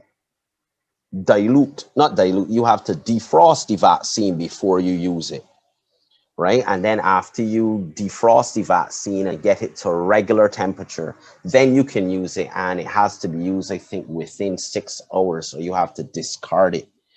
So you could understand the logistics and the issues surrounding the Pfizer vaccine.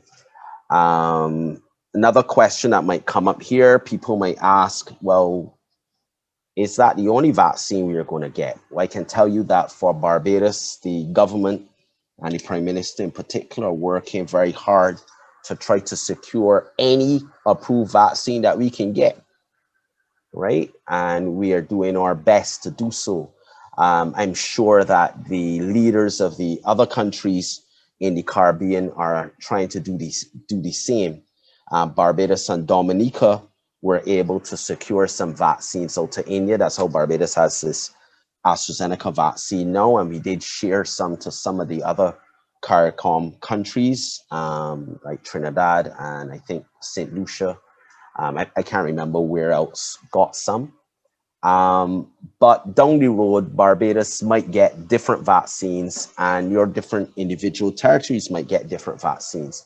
The other question people sometimes have that I can head off here right now is the plan will be that you stick with the vaccine that you got. So if I got, as I did, a week and a half ago, I can't even remember now, I got the AstraZeneca vaccine, and the plan therefore is that my second dose should be the AstraZeneca vaccine, right? And not the Pfizer vaccine or Moderna or the Russian Sputnik vaccine or what have you. And that's the plan in Barbados, and that's going to be the plan, I'm sure, most places. So that if later on Barbados gets another brand of vaccine, we're able to secure another brand of vaccine, we will use that, but the persons getting it will have to stick with that brand, just as I would stick with the AstraZeneca brand that I had to start with. There are some studies where people are trying to figure out if there's any benefit to different doses, different mixing and matching. I think I would have mentioned that already. So people are trying to see if you can use the AstraZeneca and the Sputnik vaccine, which are very similar, to use them together. And because of cost and logistic problems as well, people are trying to, there's a study right now involving the Pfizer-BioNTech vaccine and the AstraZeneca vaccine, seeing what will happen if you have a dose of one and a dose of the other. But seeing that those studies are going on now and now starting, even in an accelerated rate, we want to expect really data from them until much later this year. They're also doing studies. AstraZeneca is has just started a study for children. So as you know, right now, the cutoff around the world, and for sure, at least in Barbados, is that we're not immunizing anybody below 18, right? But there's not any special scientific reason for that. It's just that the research hasn't been done on anybody below 18, and it hasn't been done knowingly on any pregnant or breastfeeding mothers either. So for now, sadly, those groups are are precluded in Barbados and most places. I think that's the end of this this little FAQ, and I hope that, along with the excellent presentations of my virology brethren, I would hope that's answered the majority of the questions that you might have already. And now I will hand back to the moderator. Oh, sorry, I did have two videos, but they're short, but they're more Barbados specific. Is it possible y'all can show the one with the policeman showing at least the steps for the vaccination? And then I will give back to the moderator. 4 weeks to 12 weeks. But right now the sweet spot is later in that range. And it would appear right now that the sweet spot is 10 weeks. And that's what Barbados has presently chosen. Somebody's thing just popped up there. Is it safe for asthmatics? Yes, please. Yes, please. All right. You could go on to the next slide, please. Don't worry, guys, I won't be talking too much longer.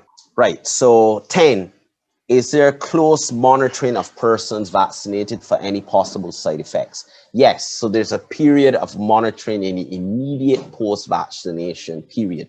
So most bad things that can happen with vaccines happen early, right?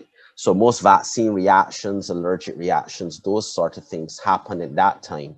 In Barbados, what happens is after vaccination, you normally are asked to sit and wait under observation. So there'll be nurses and doctors and so on present.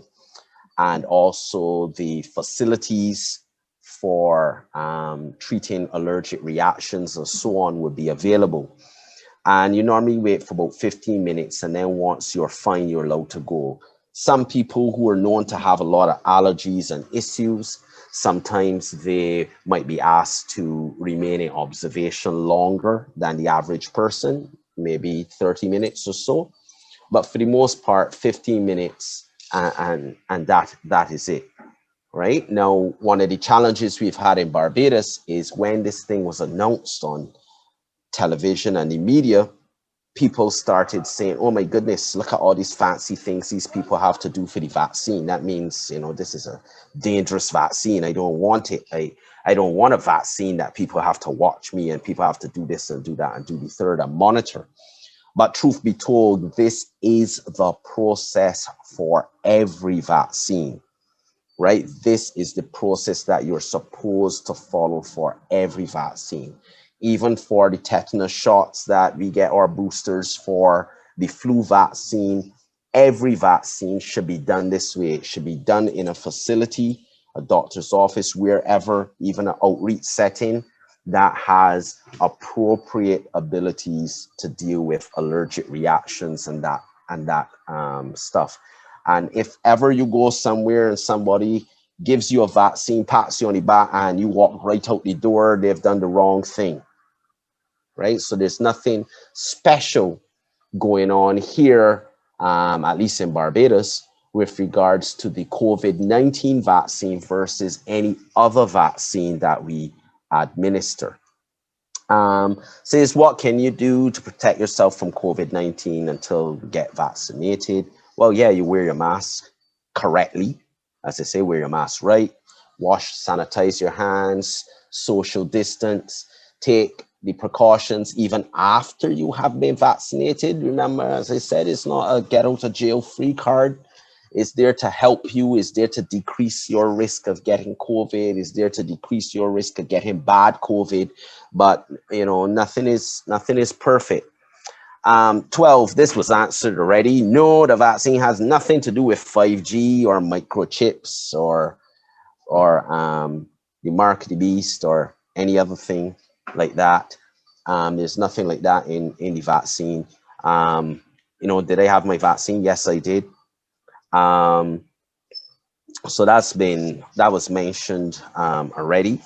Why are we, I know this is a more Barbadian specific question, why are we using the Covishield vaccine? So Covishield is the AstraZeneca Oxford vaccine. In particular is the one that's produced by the Serum Institute of India, and that's the brand name they gave theirs. So why we're using it is because it's approved by the WHO.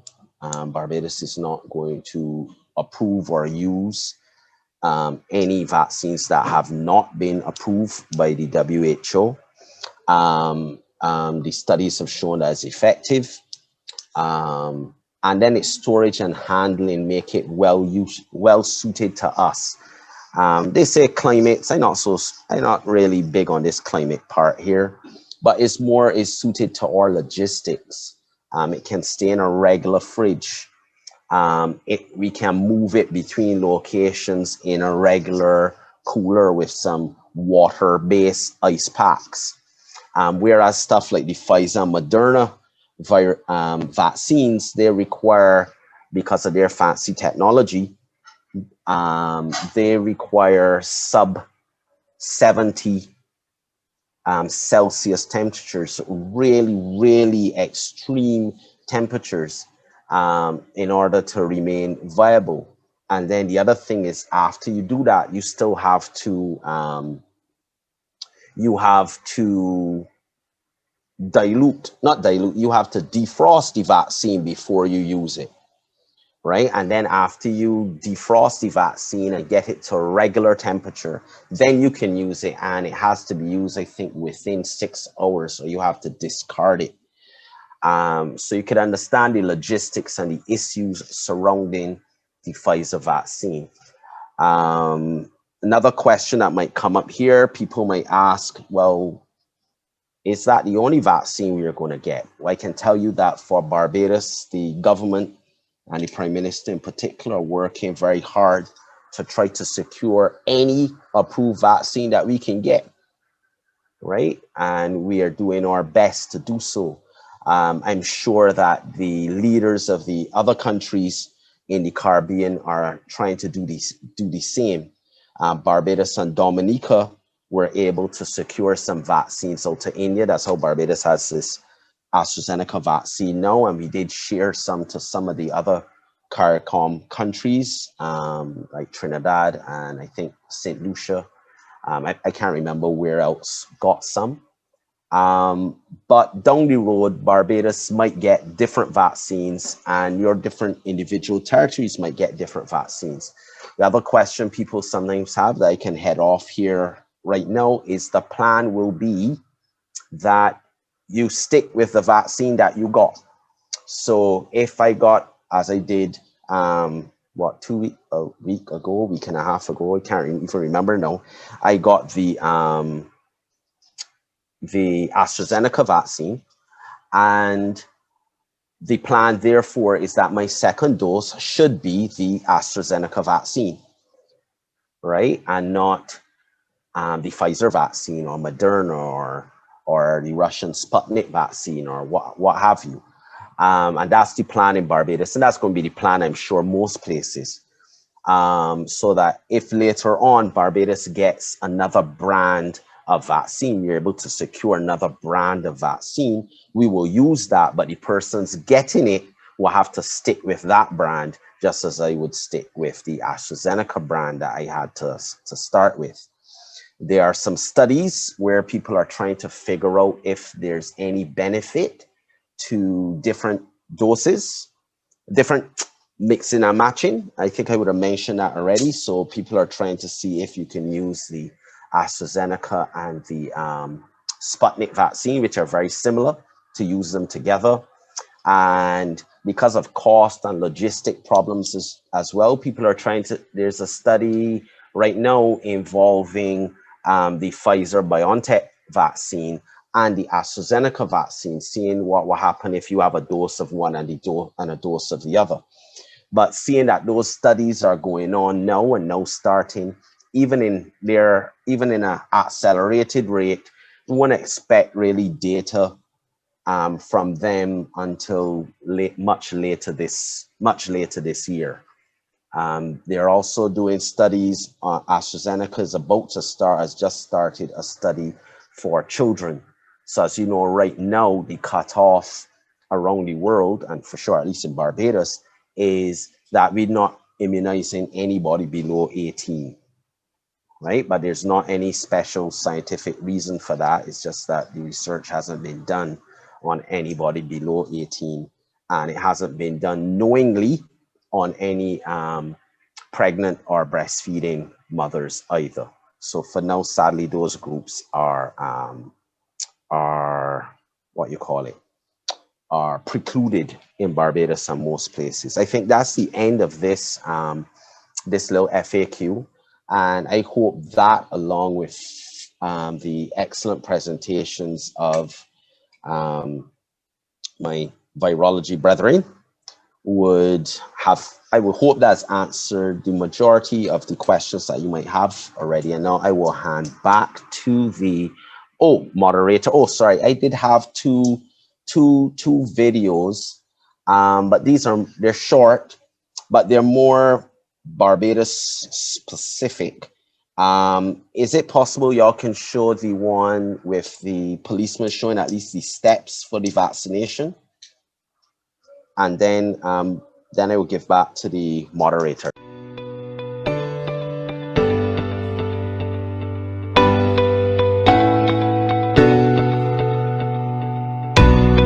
The vaccination process is simple. When you receive a call to attend a polyclinic for your vaccination, please attend on that day and time.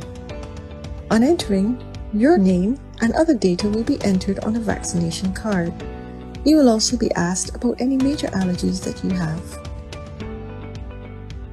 You are then transferred to an area where a volunteer records your data and checks it.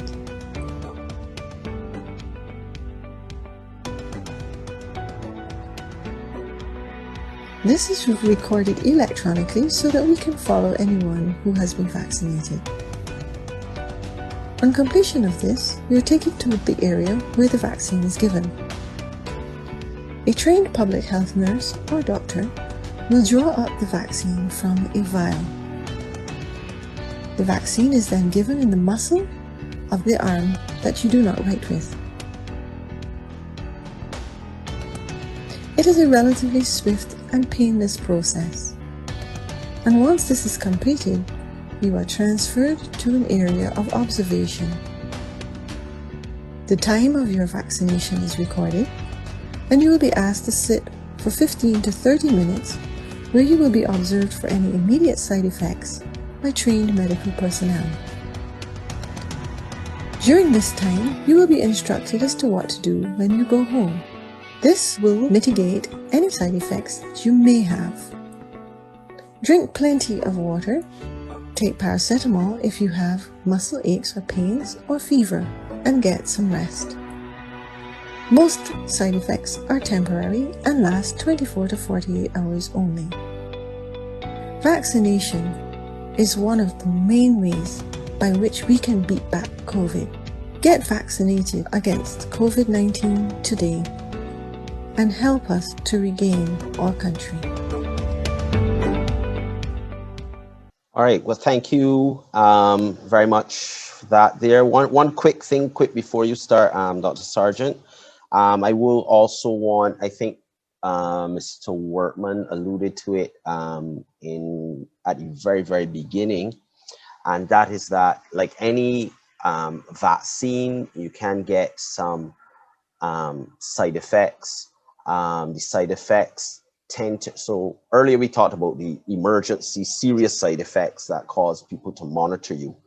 But you can get side effects later on that correspond or line up almost as if you're having a viral illness. He would have mentioned the fact that for the most part, older people have a much milder time. Younger people with, I guess, a more robust immune system, 8 to 10 hours or so after the vaccine, you can get fever and headache and aches and pains and such like, which can be mitigated as mentioned in that little clip just now by using paracetamol and drinking some fluid and getting some rest. And I would advise anybody taking it, try not to miss the paracetamol doses. But generally, any symptoms like that the vaccine, and this is the AstraZeneca one I'm talking about in particular, causes, they're generally gone 24 to 48 hours. And when I say gone, I mean just totally disappear. And should you get these symptoms though, normally that's a good sign that your immune system is recognizing that something is there and is starting to mount the sort of response that you would want your immune system to mount. And now back to you, Dr. Sargent, and I'll mute myself again. Okay, thank you for that very enlightening presentation, Dr. Ward. One of the things that I really appreciated from your presentation, the frequently asked questions and some of the things that patients see as being weird or also the ordinary or something to worry about, is that observation period after the vaccine is given. And as you so rightly said, it is actually supposed to be normal practice. But I guess sometimes when, we get into bad habits, people get accustomed to the bad habits. And then when they see the right thing being done, they think that it is something weird that is going on and something to be suspicious of. Personally speaking, I'm very grateful for the monitoring period afterwards, because after I received my vaccine, I had a period of dizziness and lightheadedness, and I actually felt like I was gonna, pass out. And they had to monitor me for longer than the other patients who had received the vaccine. And that is something that, is actually a safety mechanism whenever you're given a vaccine to observe the patient afterwards. The other thing that it brought to mind about people being suspicious about what should be best practice is the changing of needles when you're drawing up your vaccine. So the needle that you draw up the vaccine with is not the same needle that you're going to give the vaccine, generally speaking. And there was a video in Barbados recently where people were trying to insinuate that that was something to be suspicious of. And it just goes to show, how people are very wary of this vaccine. And it takes a lot of education to, demystify what's going on around this new COVID-19 vaccine. So we'll move on to the question and answers. Dr. Ward would have actually touched on some of the answers during his talk, but we'll still go through in order. Hopefully we'll touch on everybody's questions. So one of the first questions came from Yvonne Pearl, and it was more of a comment to say that from what you're saying, in order for the vaccine not to be harmful to you, it means that your immune system has to be top of the line. And I think what she was trying to say really was, how sure are we that this vaccine, when it's given, is not going to actually cause us harm, because we are given, a portion of the virus which we are so fearing. And I guess another part to that question would be, if your immune system is not up to par, will the vaccine actually work based on, what you taught us about the mechanism by which the vaccine works? So I think that question was more directed to Professor Ura or Dr. Brown-Jordan. Can either one of you just answer that particular question? Sorry, can you hear me? Yes. You can. Could you just repeat the end of that question? I just didn't catch the end of it. Right. So what she was asking, she was commenting that from what you guys were saying, in order for the vaccine to not be harmful, It means that your immune system has to be top of the line. Right. And I think maybe she might be, just thinking of how the vaccine works, because you're actually giving the patient a portion of the virus that's so cleared to mount an immune response.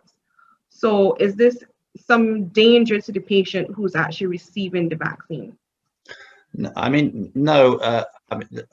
You're right in saying the vaccine is a very small part of the virus. So it's not in any way dangerous. It's not the vaccine, the virus itself. It's just a very small part of it.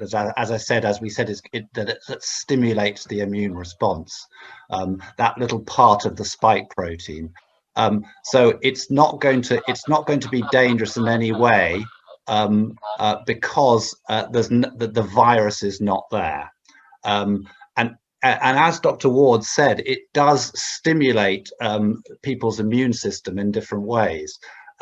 So people who might have a slightly weaker immune system, like maybe elder people, they're not going to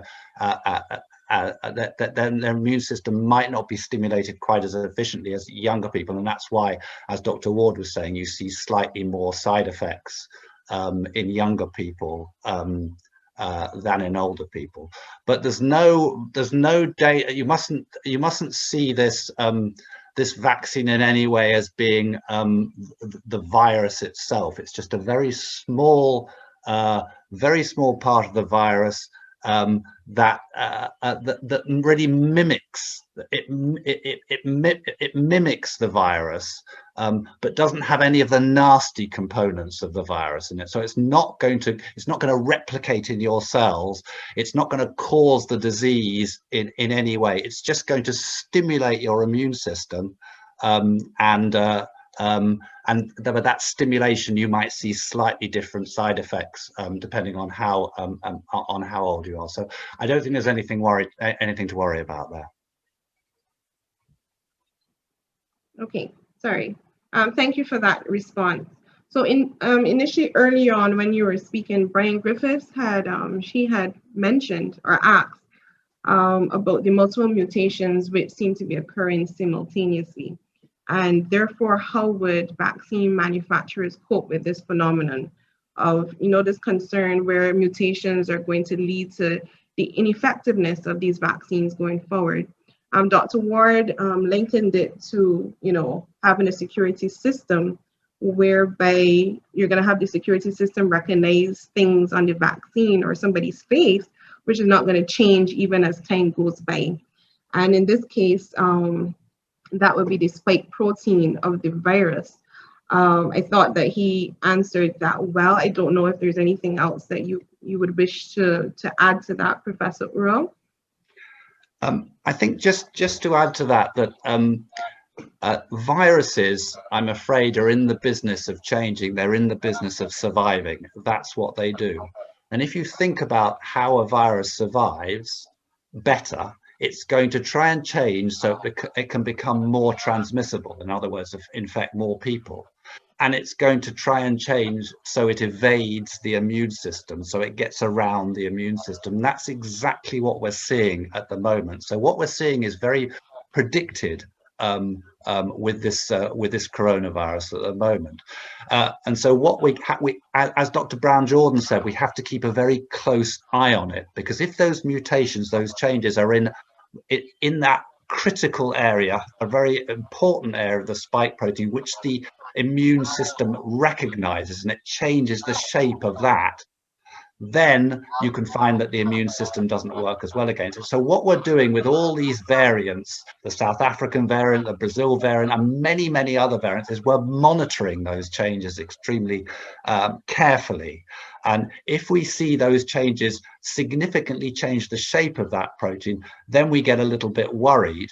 and we start testing to see, in fact, whether it is evading the immune system. There is some evidence that with the South African variant, that it is evading the immune system. We don't know to the extent at the moment. We still think the vaccines are likely to be protective, but that we think that the protection may be reduced a little bit. So we have to keep a very close eye on it. And as Dr. Brown-Jordan said, we will be, if necessary, changing the vaccines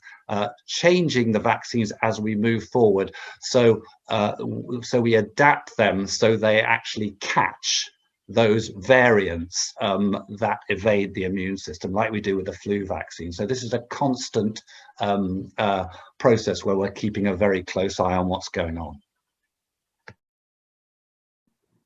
Sorry, the next question then was from Dawn Daniel Joseph, and she was asking, how long will the vaccine last within the human body?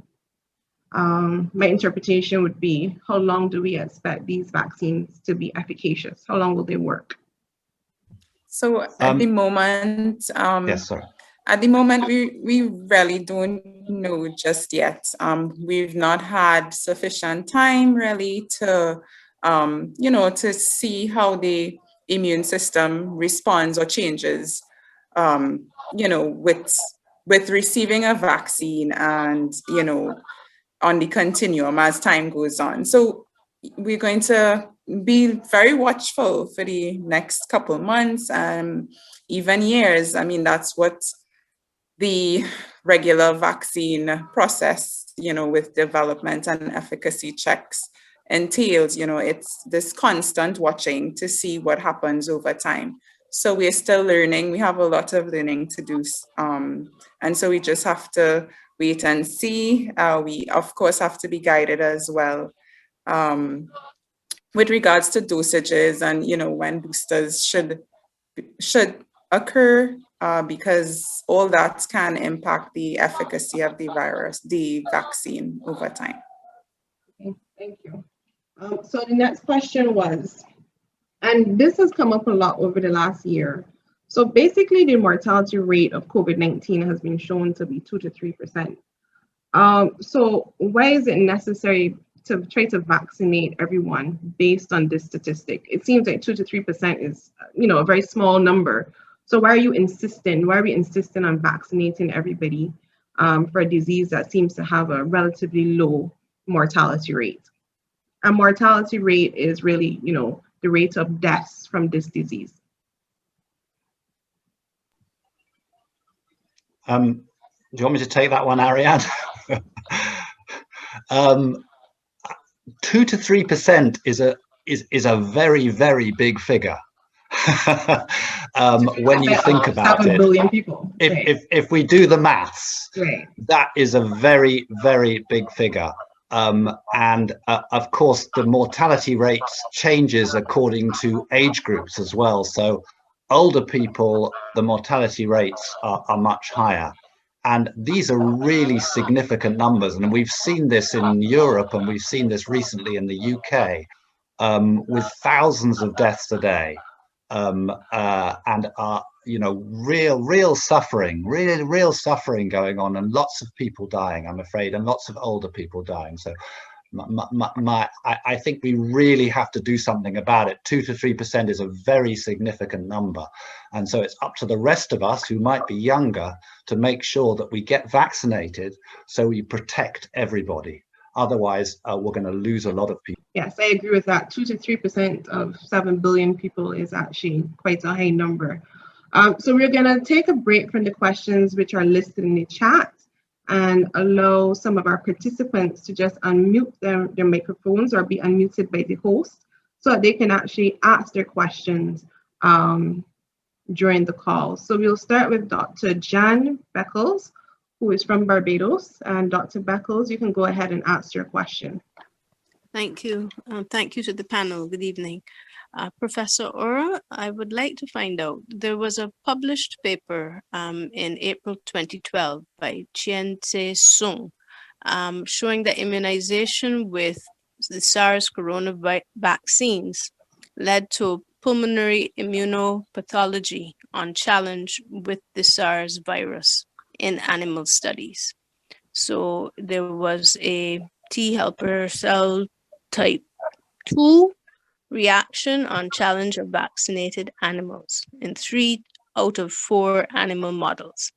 I've been searching and I have not found these animal studies having been done in our current vaccine trials. How can we be sure that this reaction is not going to occur in persons who have been vaccinated after they are then exposed to the SARS-CoV-2 virus? Thank you, Jean. It's a very good question, and I haven't seen the paper that you're mentioning, but I do know that, and I think you're referring to the antibody-induced enhancement of infection that is seen with some viruses, where people who have antibodies to a virus, when they get reinfected or when they get infected with that virus, in some cases that antibody exacerbates the infection and makes it worse. Yeah, and you're absolutely right in in SARS-CoV-1, which was the SARS type virus that occurred first about 10 years ago. There was some evidence in the animal trials that was of antibody-induced enhancement. There have been animal trials for using this new SARS-CoV-2, and there's no evidence. There's no evidence for a similar type of antibody-induced enhancement, but it has been a worry. And scientists, it's something that scientists have been worried about. You're absolutely right to bring it up. If I may just add something briefly to that while he comes back in. Yeah, go ahead, Dr. Ward. What I would like to add to this is that the other thing is that the countries who have a lot more COVID than us and who have vaccinated more than we have, one of the ways that they have noticed, for example, that COVID is that these vaccines, AstraZeneca one that we could talk about now, is working at decreasing mortality, is related to the persons who have had the vaccine as well and who have still gotten COVID. And I'm not aware yet, and may stay that way, of any of these rare things occurring.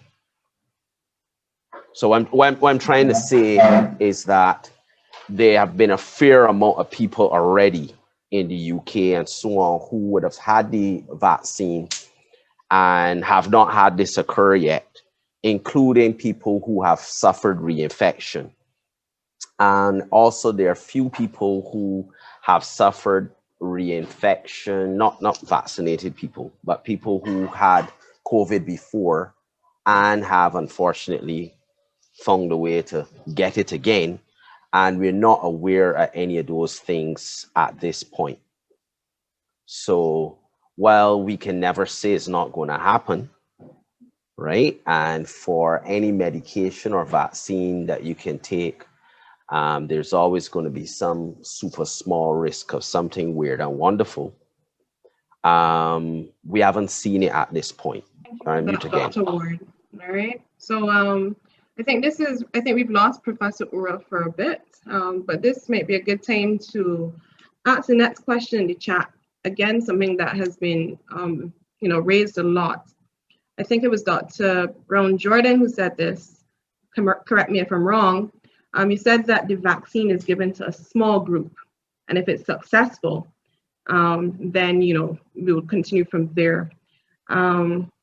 What she's saying that it sounds like you're choosing older or more susceptible persons like frontline workers to be guinea pigs, and not really for humanitarian reasons. So just to clarify what you were saying about giving the vaccine to a small group of people, and if it's successful, then going from there. So the first group of persons for phase 1 is normally a healthy group. They try to use, because you want to determine, if there's any risk with taking the vaccine, if any severe effects will happen. So they tend to choose persons with stronger immune systems and so on. And then you move to a second group, introducing, a bit of variation, be it gender, race, elderly, younger persons, etc. I don't see it or know it to be, some sort of guinea pig trial. I'm not understanding the question too much, but I would say that they try to get a fair panel of persons into the trials to ensure that the vaccine is going to be effective across different groups. Yes, go ahead, Dr. Ward. Yeah, I think the person is mistaking, is mixing up our vaccine rollout, our current vaccine rollout, and the phases that we are using, determining who should get first and so on, with vaccine trials, right? This is not what's going on now. Is not a vaccine trial. The vaccines have had their trials already, right? So a phase 1 trial would normally have like less than 100 people. And that's what I think Dr. Brown Jordan was referring to. And then you get a phase 2 trial, which is the next level, and it might have a few more people than that. And then you go on to the phase 3 trial, which would then tend to having thousands of people. And it's when a vaccine or any drug survives a phase 3 trial, is then that they can apply to a regulatory body for approval, right? What we don't have with these vaccines is the extended time to look at these sort of things like, hey, how long does this vaccine protect you? And are there any strange long-term things that might occur? But again, medicine and life in general is about looking at risk. The pandemic is here now, is killing people, destroying economies. It is, and as I mentioned before, the more people we allow it to pass through, the more it's going to mutate. So we need to deal with it now. And as far as therapeutics go, the vaccine is the best way to do so. Right, I mute again. Okay, thank you. So we'll pause again. We'll go to Michelle Campbell Allen. She's had her hand up for a while. I'm hoping her question is not specifically for Professor Ura. He's not back in the chat as yet, but we can go ahead and unmute her and let her ask her question. Hi, good afternoon, and thank you. Are you hearing me? Yes, we're hearing you well. Okay, great. So I guess my question, from my question, you'll realize that I am probably one of the skeptics, probably from too many movies. Dr. Ward, I think, made a mention of it, or touched on it just now in terms of strange and long-term effects, which we don't know about as yet. But we also know that there's a lot of greed in the world and persons with selfish intentions. So how are we so confident? My question is really around the content of the vaccine, what the composition of the vaccine itself. How are we so confident and sure that what you are saying is in the vaccine is really what is? In that, who does the testing or the testing of the content of the vaccine, or is it that we are just taking the words of the manufacturer that this is what is in the vaccine and therefore we test people based on that? Is there some way of deconstructing or breaking down the components of the vaccine so that we know for sure what's in the vaccine? Because the persons keep saying, no, there's no chip, But how are we so sure? You want me to take that one? Sure. I mean, I would just start off by saying, you know, I understand the challenges, you know, I understand, you know, what people might be going through, you know, because there was a lot of misinformation being spread in the earlies, and you know, it stays with people. There are a number of regulatory bodies that would do the necessary checks before approval. I mean, things have gotten, or they've improved over the years with regards to regulations. But, you know, we have to trust the regulatory body. So, I mean, FDA is in the USA, Europe has another, and the UK has a regulatory body as well. There are a number of other countries that have their regulatory bodies. And, you know, the information has to be submitted. There's documentation of the process, you know, and all that is screened before a vaccine actually gets approved. It, you know, is a difficult question to answer because, yes, you're saying, you know, we don't know who has done it, and the information, I suppose, is not out there as public knowledge. So I understand your skepticism. I'll pass over to Dr. Wood to see what his input can be. Okay, so what I'll say here is that, first of all, let's be clear. There's only one thing that I have faith in, right? And that's in God. So let's be clear on that straight off the bat. Is there evil in the world and wicked people who would try to do nonsense? Of course there is, right? But there, as Dr. Brown Jordan would have mentioned, there are plenty of checks and balances, and basically vaccines, like any other medicine, you do your own little research, you listen to your healthcare provider, and you still put stuff in God's hands. At the end of the day, most of the other things that we do in life have way less checks and balances than this, but we trust they're going to work. I trust that when I press my car brakes, that they're going to work. I trust that there isn't nonsense in the sausage that I ate. And God only knows what's actually in sausages, right? I say my grace and I eat them, right? So that's one of the things that I think as Christians, we need to be clear about. You know, I don't put my faith in a fella, right, other than Jesus.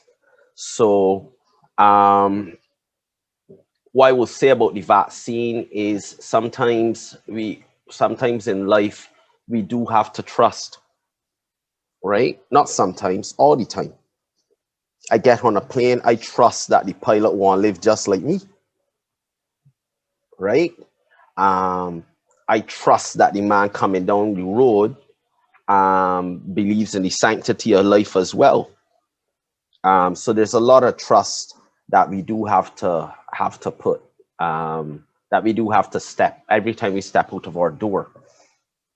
So vaccines do get tested, especially when you see the big guys, the FDAs and Health Canada and those sort of guys doing those things. Trust me, they do a lot of testing. And in a lot of those countries, there's a lot of after marketing surveillance, especially with branded drugs, whereby the regulators reserve the right to turn up at any point in those guys' factories and just pick up stuff, and send it to the lab for checking. In the Caribbean, CARFA can do testing of some things, CARFA in Trinidad. They do some testing of drugs and so on. I don't know if CARFA does vaccines. I don't think so.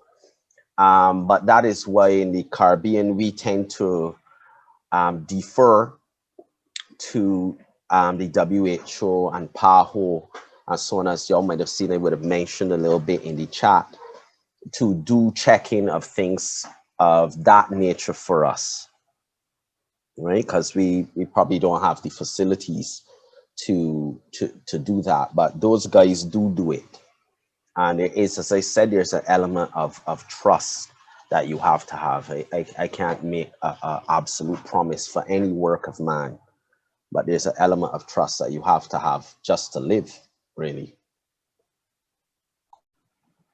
Okay, Dr. Ward, just to stay on you, the next question in order, you touched on in your presentation, but just to reiterate, why we recommended that people continue to wear their face mask. And I would add on, you do the other public health measures that we've been hearing about so much over the last year. Why do we need to continue to do those things even after vaccination? Well, firstly, no vaccine is perfect. That's number one. Just like no medicine is perfect. Everybody who would have been looking at these things on the vaccines in the past few months would have seen people giving all these percentages and so on. And of course, all of us would like to think that if we get vaccinated, we like to think and hope and pray that we're one of the people that the vaccine worked perfectly in, right? But one is not perfect. Two, we would have mentioned the fact that there are strains and mutations and other things developing, and the science is growing weekly on such things. So we can't be foolhardy in that regard. The other reason too is that it takes a while as well for the shots to kick in and do this stuff. Even if this shot was 100%, it takes a little while. So I had my shot, I keep forgetting when it was, last week, something like that. And, you know, by now, maybe it is doing something, maybe I have a bit of protection there. But, you know, I'm here hoping and praying and trying to wear my mask and so on, and I want to last out till my next shot.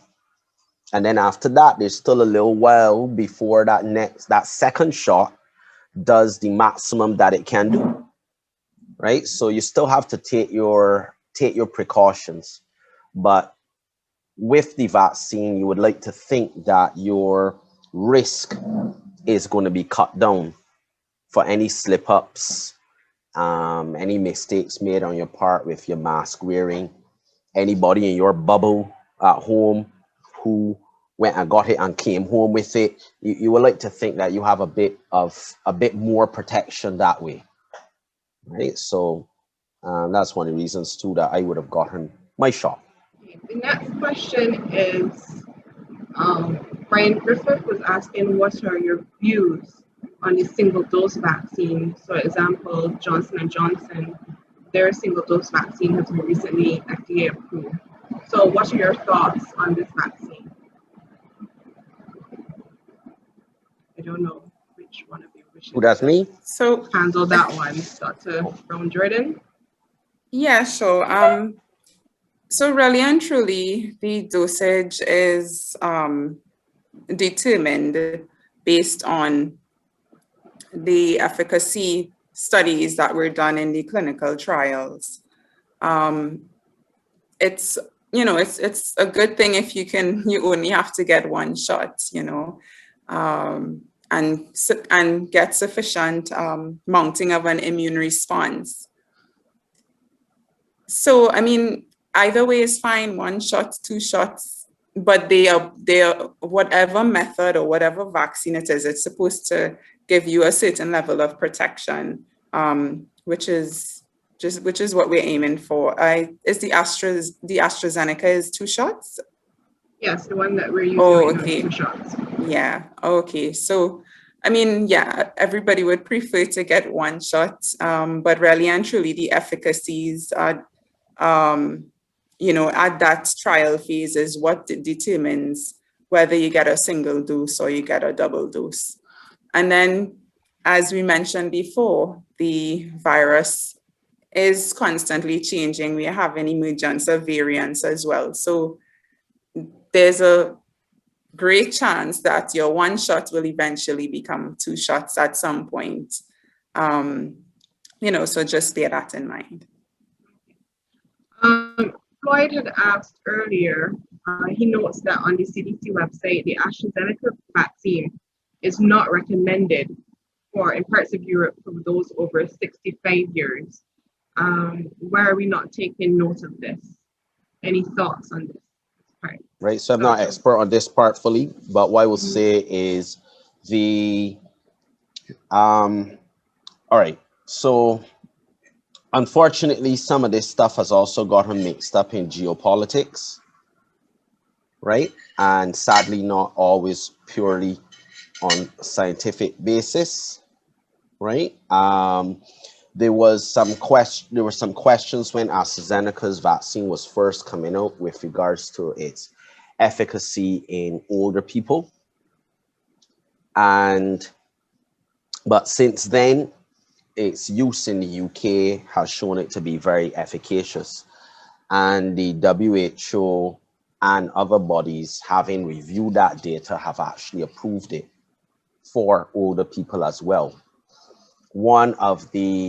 However, let's always bear in mind that, as I would have sort of hinted at earlier, older people will tend to have a lower response to just about any vaccine that you give them, right? That's just how it is, right? They will always tend to have a lower response.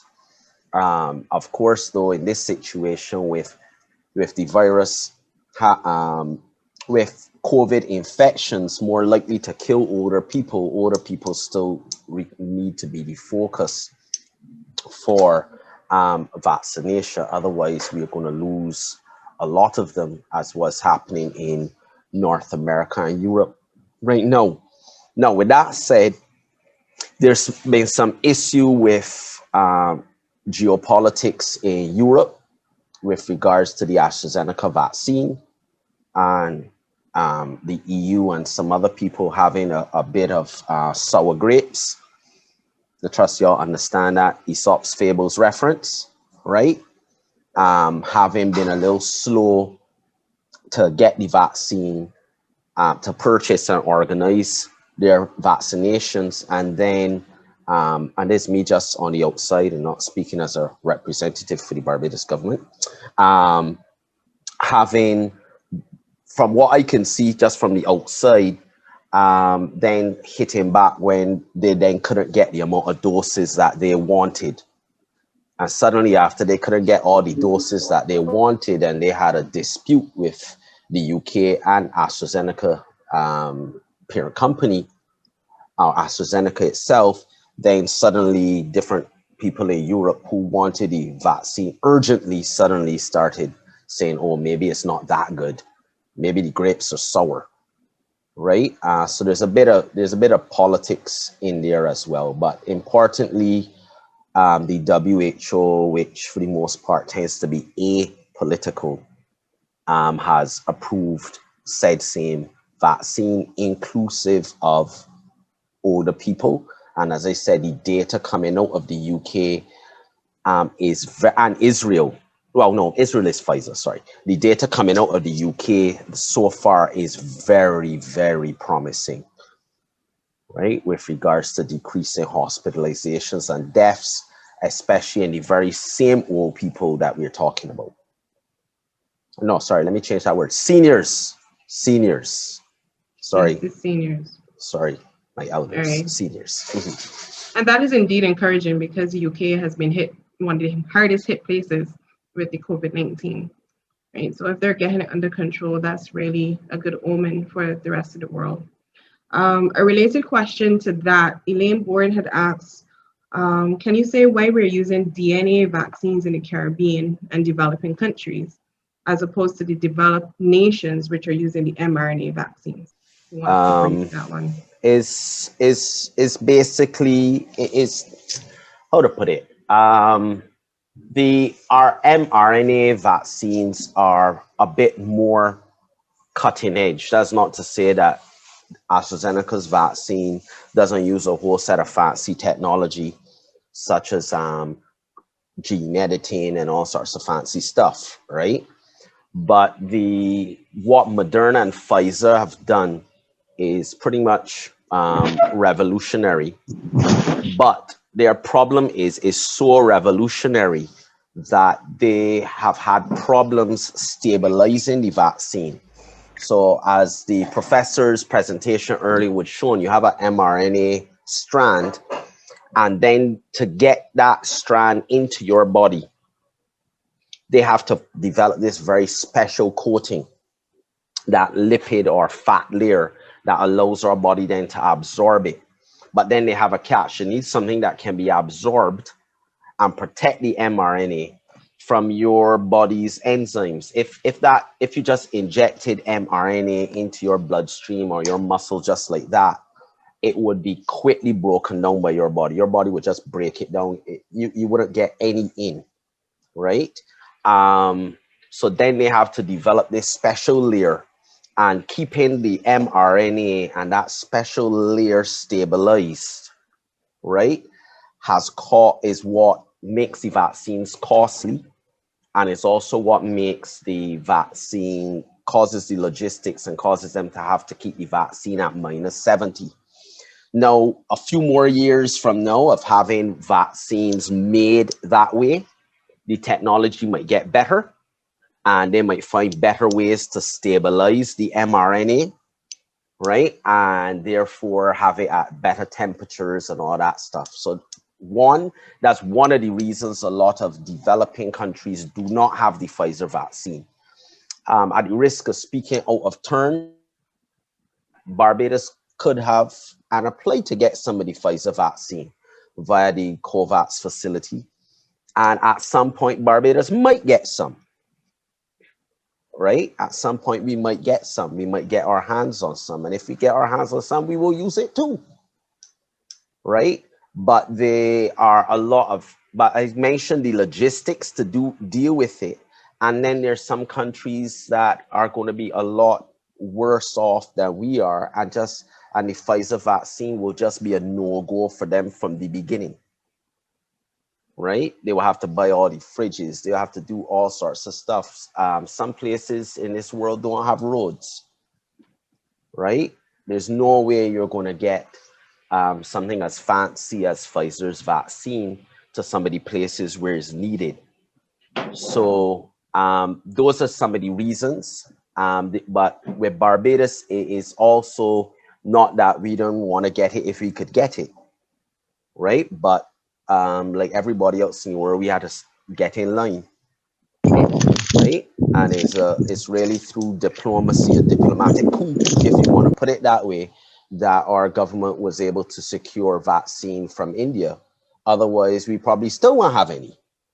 We will still be here with no vaccine at all, and everything we're talking about here would just be theory. And we'll still be struggling trying to find vaccine from somewhere. All right, so thanks for that, Dr. Ward. The next two questions are related. Dr. Beckles has hello. Hi. Hi. I really apologize. It's Chris here, Chris Ora. I'm back on. Professor. I've managed to get my daughter's phone, and she's got data, and so I'm on that now. So apologies. Okay. The internet in our house has just disappeared completely. Okay, understood. Right. Understood. All right. Well, welcome back, Professor Ora. We've been continuing with the question and answer segment of the evening. Our audience has asked a lot of very intelligent and probing questions. So the next two are actually related to each other. Dr. Beckles has asked, why are we not studying the length of time of natural immunity in our people who have had COVID-19 infection, instead of just insisting that those who have had COVID-19 also be vaccinated? And that was then followed by a question, if I've had COVID, how soon after do I need to be vaccinated? So would you like me to take? Would you like me to take that one, or yeah? Yes, you can go. Oh, okay. So the second one, basically, you can have had COVID and then also have a vaccine. And in fact, quite a few people feel that, although we're not 100% sure, that the vaccine will actually induce a more efficient immune response than than getting the virus itself. So I don't think I wouldn't advise somebody to get a vaccine until they've until they've got over the symptoms, because when you've got COVID, obviously you don't want to be going out and about because you're going to be spreading the virus. So you would want to leave it for a good few weeks after you've had the vaccine, had the virus, and then there's no harm done in getting the vaccine as well, although you will have probably good protection already from having had the virus itself. But you certainly won't do any harm. It'll probably only be good. It'll be like a booster, having the vaccine. Yeah. And the first question, just remind me, please, of the first question again. She was basically asking why are we insisting on. Well, the first question was really why are we insisting that people who've had COVID get vaccinated. Yes. And then the other person was asking how long after you've had COVID do you need vaccination? Yeah, so we're currently told, that people who've had COVID should still be vaccinated. But one of our doctors is asking why are we not monitoring our immune response? How long does immunity last before we insist that we vaccinate people who've already had COVID? Yeah, well, the thing is, we don't really know at the moment fully how long the immune system is going to last for, how long we're going to get protection for, both after we have COVID, the disease itself, and we don't know how long we're going to get protection for after we've had the vaccine as well. So it would be, in some people are saying, in countries where there's been a lot of people infected, why aren't we giving, we're looking for antibodies, so we're detecting the people who have had the virus, and then we're prioritizing the vaccine for people who haven't been infected, because to a certain extent you might think it's a bit of a waste.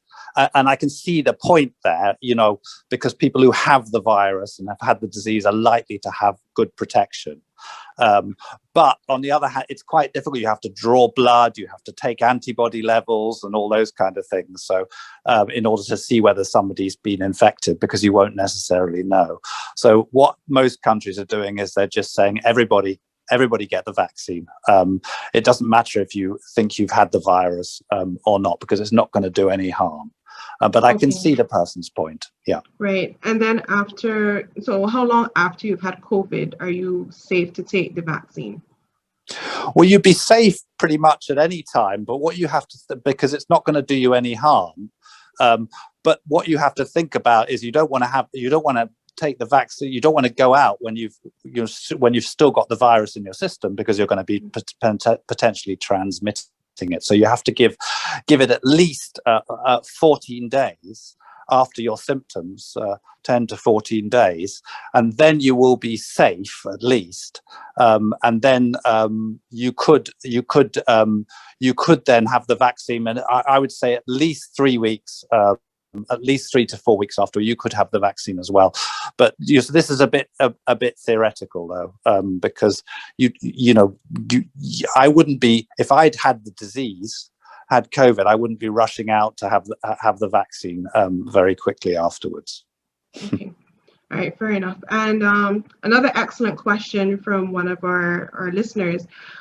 Are there any serious consequences to having the first dose but not the second? So a lot of our vaccines available now are 2-dose vaccines. You have the first dose, and then according to which one you had, you get the second one, some weeks afterwards. So they're asking, I think, if you just have the first one and not the second, what are the consequences, if any?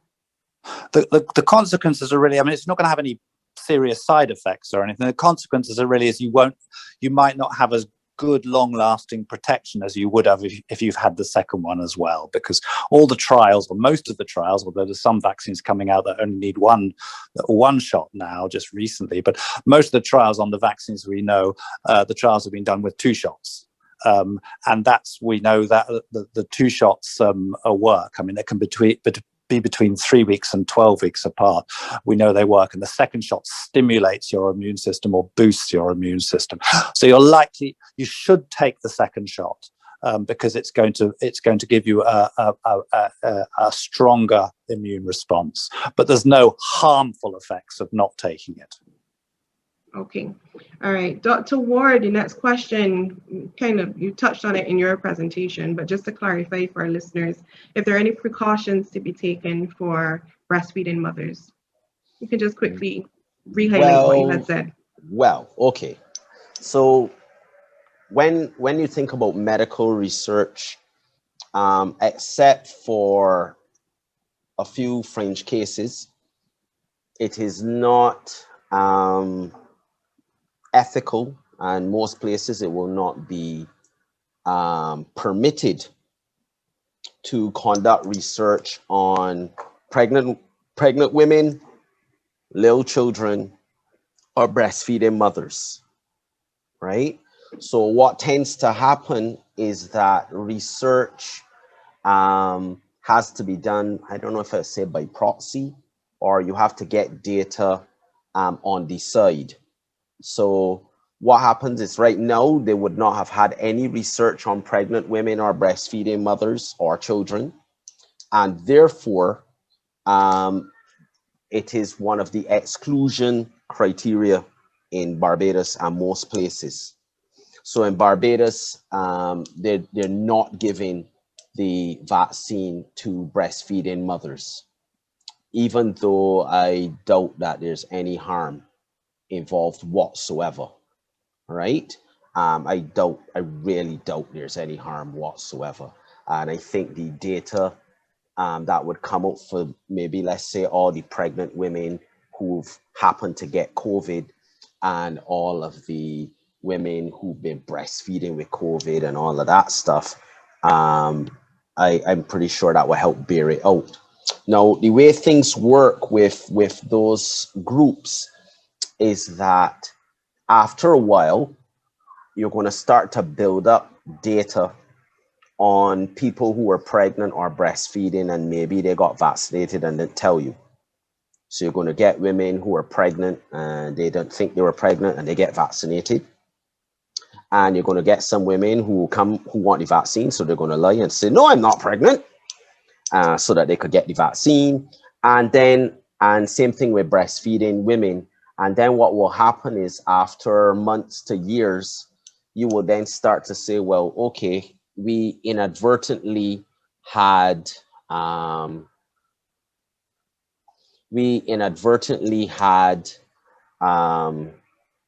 bunch of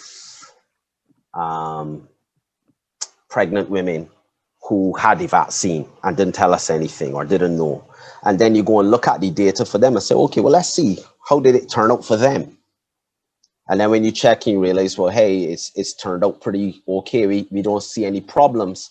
Then later on, the regulators and the vaccine manufacturer can then go forward and say, well, hey, listen, we do not have any evidence of this doing pregnant women or breastfeeding mothers any issues. And therefore, we are going to say that this can be given safely. So you sort of arrive at these things in those groups sometimes in a roundabout way. But for now, it's not being allowed in pregnant or breastfeeding women. I know there's a big fight in the UK with some women and so on who are fighting for the government up there to actually change the rules and let them get it. But for now, that's how it is with science and regulations. They'll say, sorry, we don't have any proof, and they're not going to do it. There was something with the question earlier where person was asking about the dosing individuals who've had it before. So what I will add is that at least for Barbados, there is no insistence or forcing of individuals who have had COVID already to get it. And for sure, they would not be considered priority in this first round of vaccines that we have. And depending on how many we get as a second round of vaccines, they probably still wouldn't be high on the list there either, because as the prof said, we would be assuming and liking to think that they have some sort of protection lasting. Science, we don't have enough science yet to say how long. And as he would have alluded to, sadly, studying these things are resource intensive. And I do not know if Barbados, for example, has the wherewithal at present to do that, to actually go and be doing weekly antibody levels on the people who were positive. I mean, we struggling to keep track of all the people that positive and primary contacts as it is. Furthermore, that so I don't think we have the resources, at least in Barbados, to do that right now.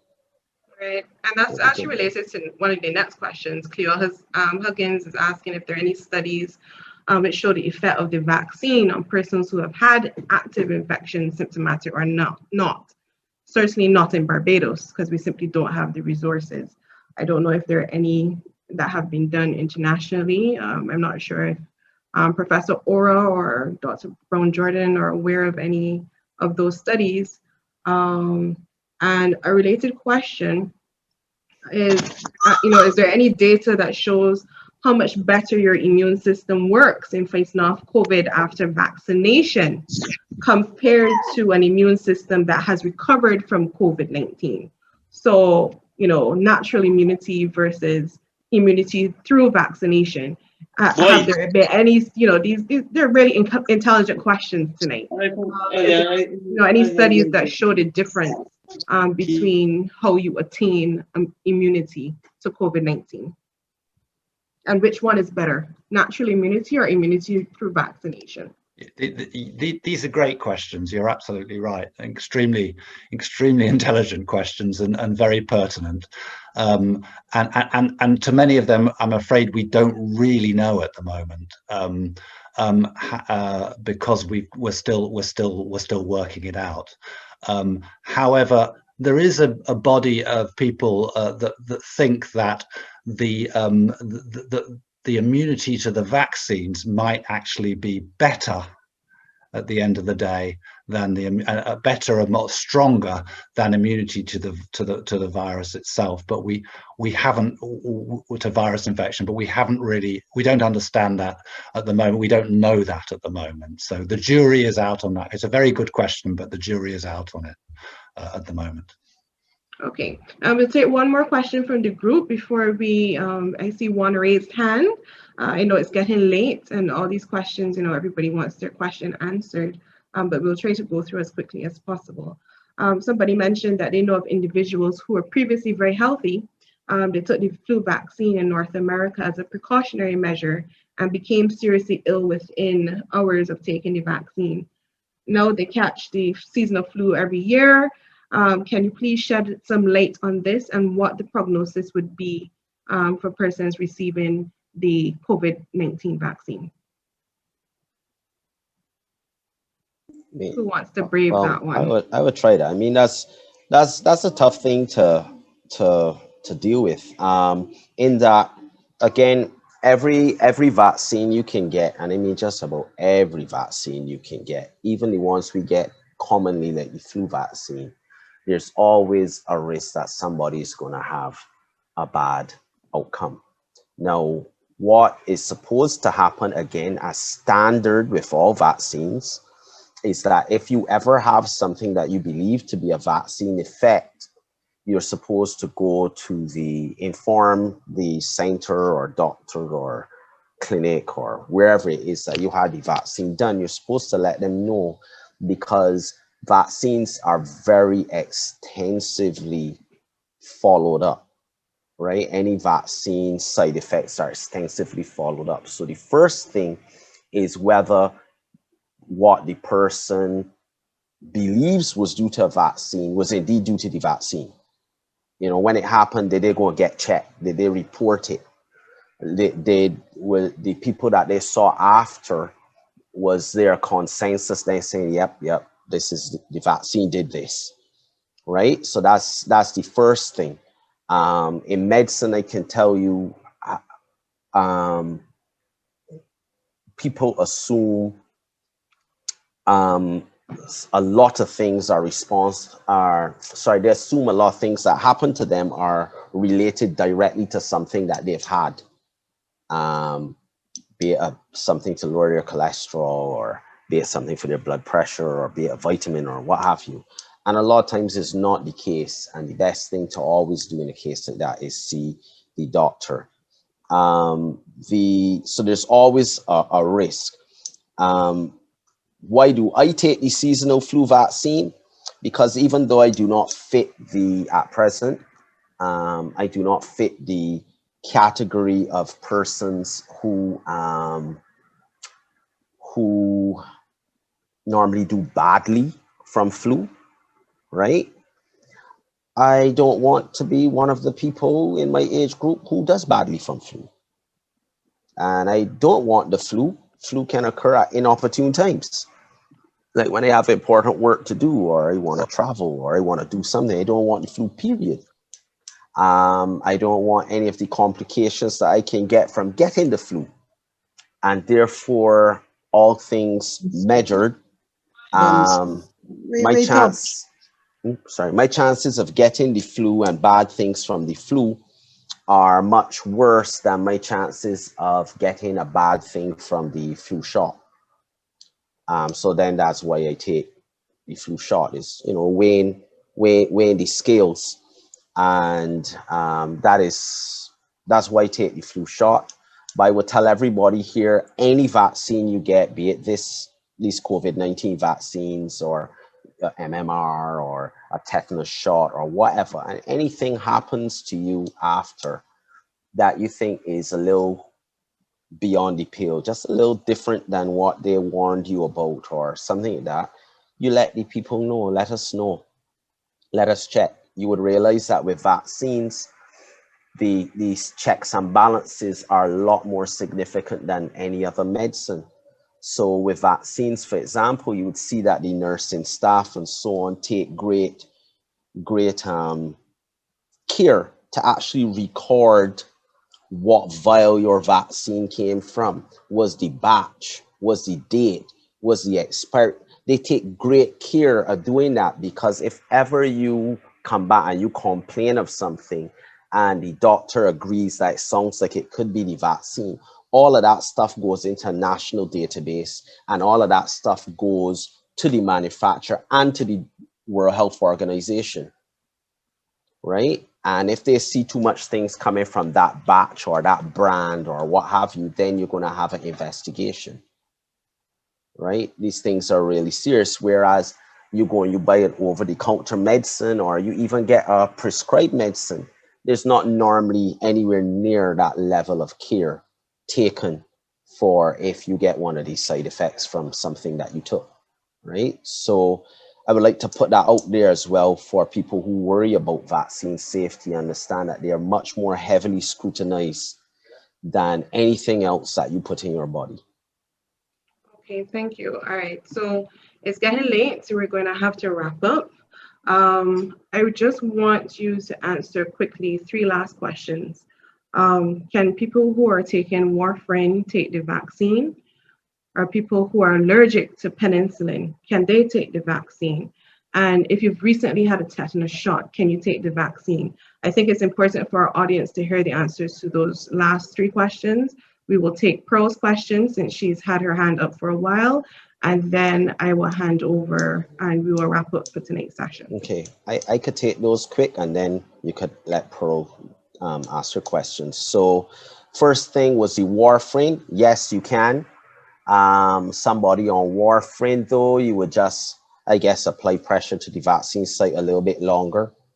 That's about it. There's no other harm with warfarin. In fact, because people kept asking that question, here in Barbados, the Ministry of Health actually had to send a memo out to our public health teams, letting people know there's no issue with people on anticoagulants and the vaccine. That's one.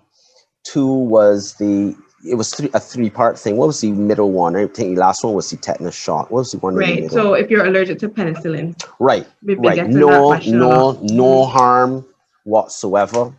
There's no penicillin, no traces of penicillin. There shouldn't be anything to do with penicillin in the vaccine. Now, one of the things that you can also ask anytime you're getting a vaccine is you can also always ask the administering nurse or doctor to show you the insert. So remember earlier when I think it was Dr. Brown Jordan was showing you the sort of stuff that's in a vaccine.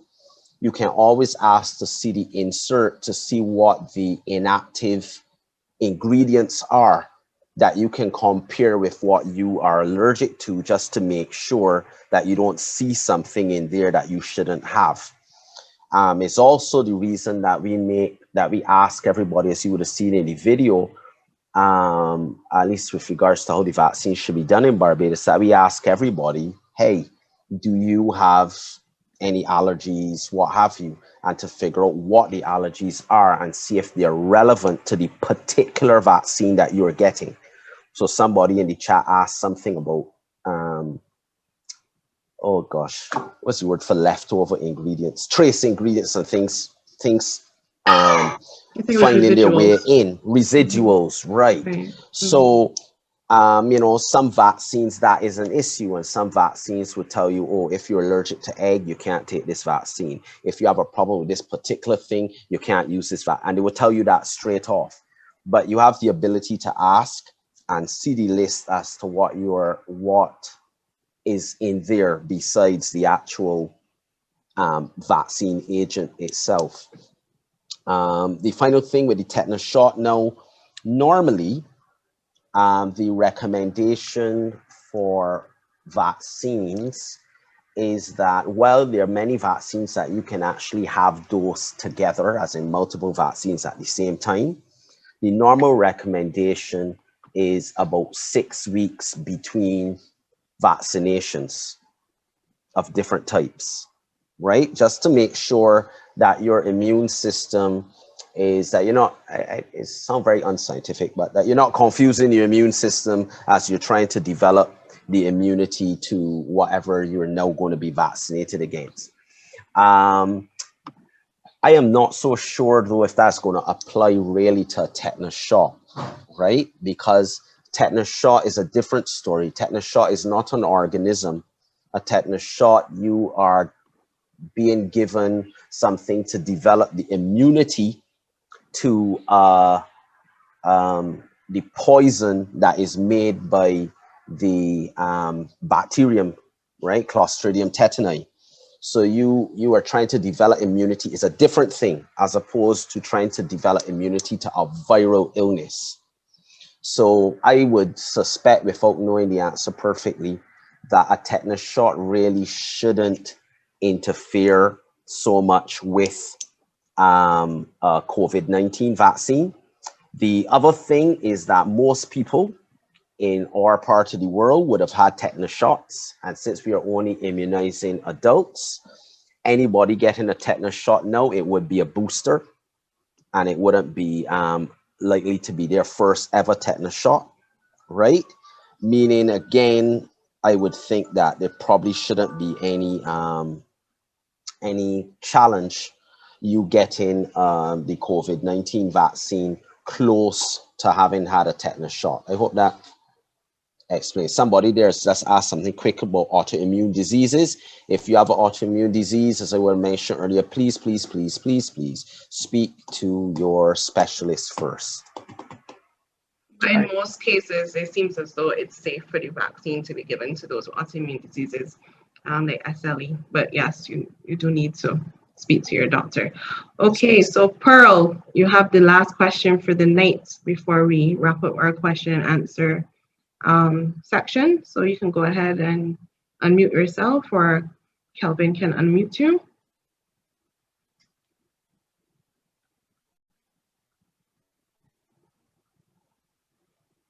Pearl,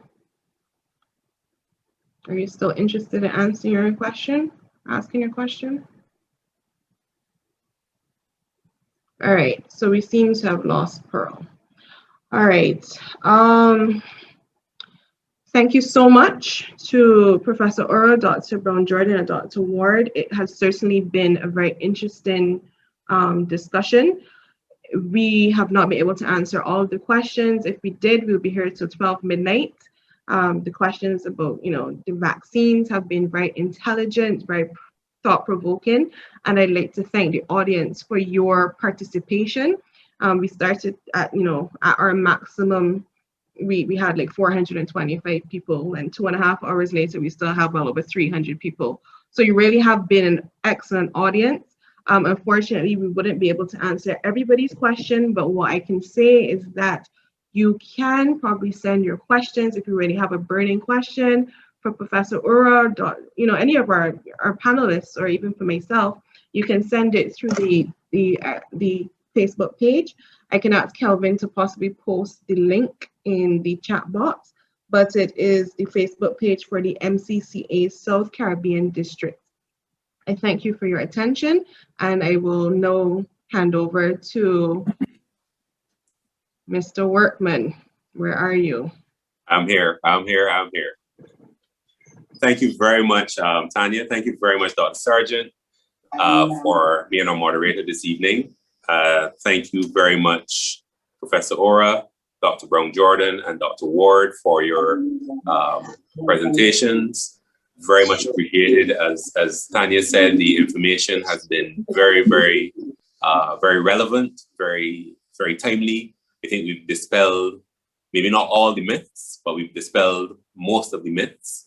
I think we've corrected some people's trains of thought and provided that very much needed unbiased information that people are seeking. And as Tanya said, the fact that over 300 people are still logged on tells you a lot about this topic. I don't know if I have the permission to say this, but Rev, maybe we need a part 2. I will just leave that out there, and we will see what happens. To move the formal expressions of thanks, I now invite Reverend Philbert Delaney, who, as I said earlier, is the secretary of our district conference and also the superintendent minister of the Tobago and the St. Lucia circuits. Reverend Philbert Delaney, thank you. Thank you very much, Brother David Workman. And what an interesting 3 hours that we have had. Very informative. And one of the things I'm very impressed about was the very calm way that everyone did what they were supposed to do. And so I want to start with Brother David Workman and saying to him, thanks for chairing the proceedings and making sure everything went so smoothly. To the tech team, we have had at one point well into 400 plus persons, and yet it seemed as though nobody was online in terms of interruptions, etc. And I really must commend the tech team for really getting it together, setting the standard, and being there even when the slides had to be put up. We didn't have much delay or interference, and I want to say thanks to them. To our district bishop, Reverend Derek A. Richards, when he came up with the idea, he pursued it, and we had another very informative town hall forum. We have been able to have these forums on different situations over the past year. And in fact, as a district, we have been able to develop a special area of ministry where as David suggested, even coming back for part 2 of this one, means that we are very much specializing in these town hall forums for different situations. The fact that persons external to the church wanted to even get information from us shows the connection that we are making to the community. And to have the kind of high quality persons present this evening is really a credit to all of us. Thank you, Bishop Derek, for setting the lead and for giving leadership to this situation this evening. For my other colleagues, Reverend Maxine Forrest Edwards, for leading us in prayer very meaningfully, and for the persons then who would have led us so well. Dr. Tanya Sargent, for her way of being the moderator and doing an excellent job. Dr. Carl Ward, coming from a Barbadian perspective, but one that we can all relate to, particularly those of us who are near to Barbados here in the Eastern Caribbean. Dr. Ariane Brown, a very young Trinidadian doctor, and I wish you all the best. And in fact, all of them were young persons. I wish them all the best in their careers as it developed over time. And Dr. Chris Ori, the professor who was able to really, in a very simplified way, share with us quite a bit of information. We have come to the end of a very excellent evening forum, and just to pick up some highlights to leave with us. Number one, when we begin to question how come the vaccine came so quickly, as the professor shared with us, it was an incredible achievement in the first place. Remember too that we may have to get revaccinated, and there will also might need for modifications to the vaccine. Remember that the one that has been recommended for us here in this part of the Caribbean, and which I believe that more than the Barbados will be getting the AstraZeneca vaccine, that is regarded as a good one, and we just begin to trust God that it really is. In fact, one of the things that Dr. Ward was able to emphasize is that our trust really must be in God as we place faith in Jesus as we go forward. In the absence of the vaccine, though, we have to recognize that significant persons run the risk of dying, as has happened over the past year. Can we still get COVID? I believe we can, and therefore we need to take the vaccine. And if you have any issues, remember to check with your doctor first. Of course, those are quotes from what has been presented to us.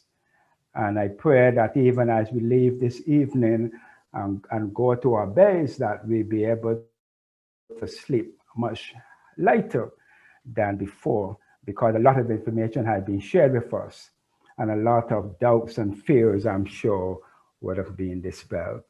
Good night to everyone. I want to say a very hearty thank you to all those persons from throughout the Caribbean and beyond in the wider world who would have joined in for this excellent town hall forum.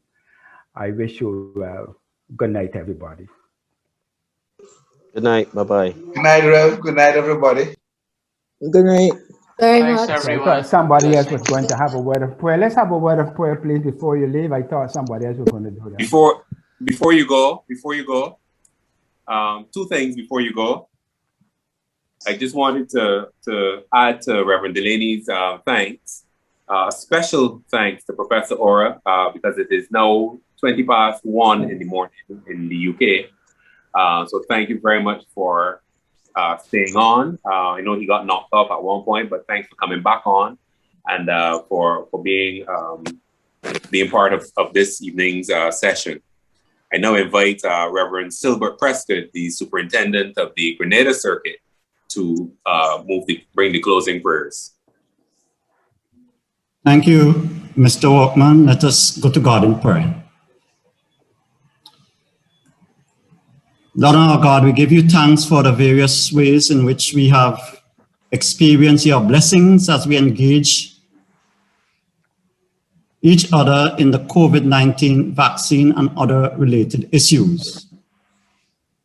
We are aware, steadfast God, of how so much of the events of our time speak to the frailties and uncertainties of life. Yet in all our challenges, we have experienced your mighty presence, whether in the hands of those working to bring healing to the sick, those who bring comfort to the bereaved, or those who develop vaccines to combat the coronavirus. In those and many other ways, we have known your healing and abiding presence, and we thank you for your faithfulness. Moreover, we thank you, Lord, for the opportunity provided through this medium, that we were able to benefit from the wisdom, expertise, and knowledge of the public health professionals who have shared with us this evening. Indeed, many would have been struggling to decipher truth from the misinformation, conspiracy theories, and fake news in the public domain. And we bless you for the ways in which you have used the presenters this evening to enlighten us as we wrestle with these pertinent issues. We thank you for them and pray that you will continue to bless them in their various fields of endeavor. As we prepare to depart, we ask, O Lord, that we give you thanks for our discussions and deliberations. And we pray that we would have emerged from this town hall meeting more informed and better equipped to handle many of the questions that continue to resonate with us. Grant us a peaceful and restful night. In Jesus' name we pray. Amen. Amen. Amen. Amen. Thank you very much, everyone. You've been a wonderful audience. Have a wonderful night, and we'll see you for the next town hall meeting. Okay. God bless. Bless.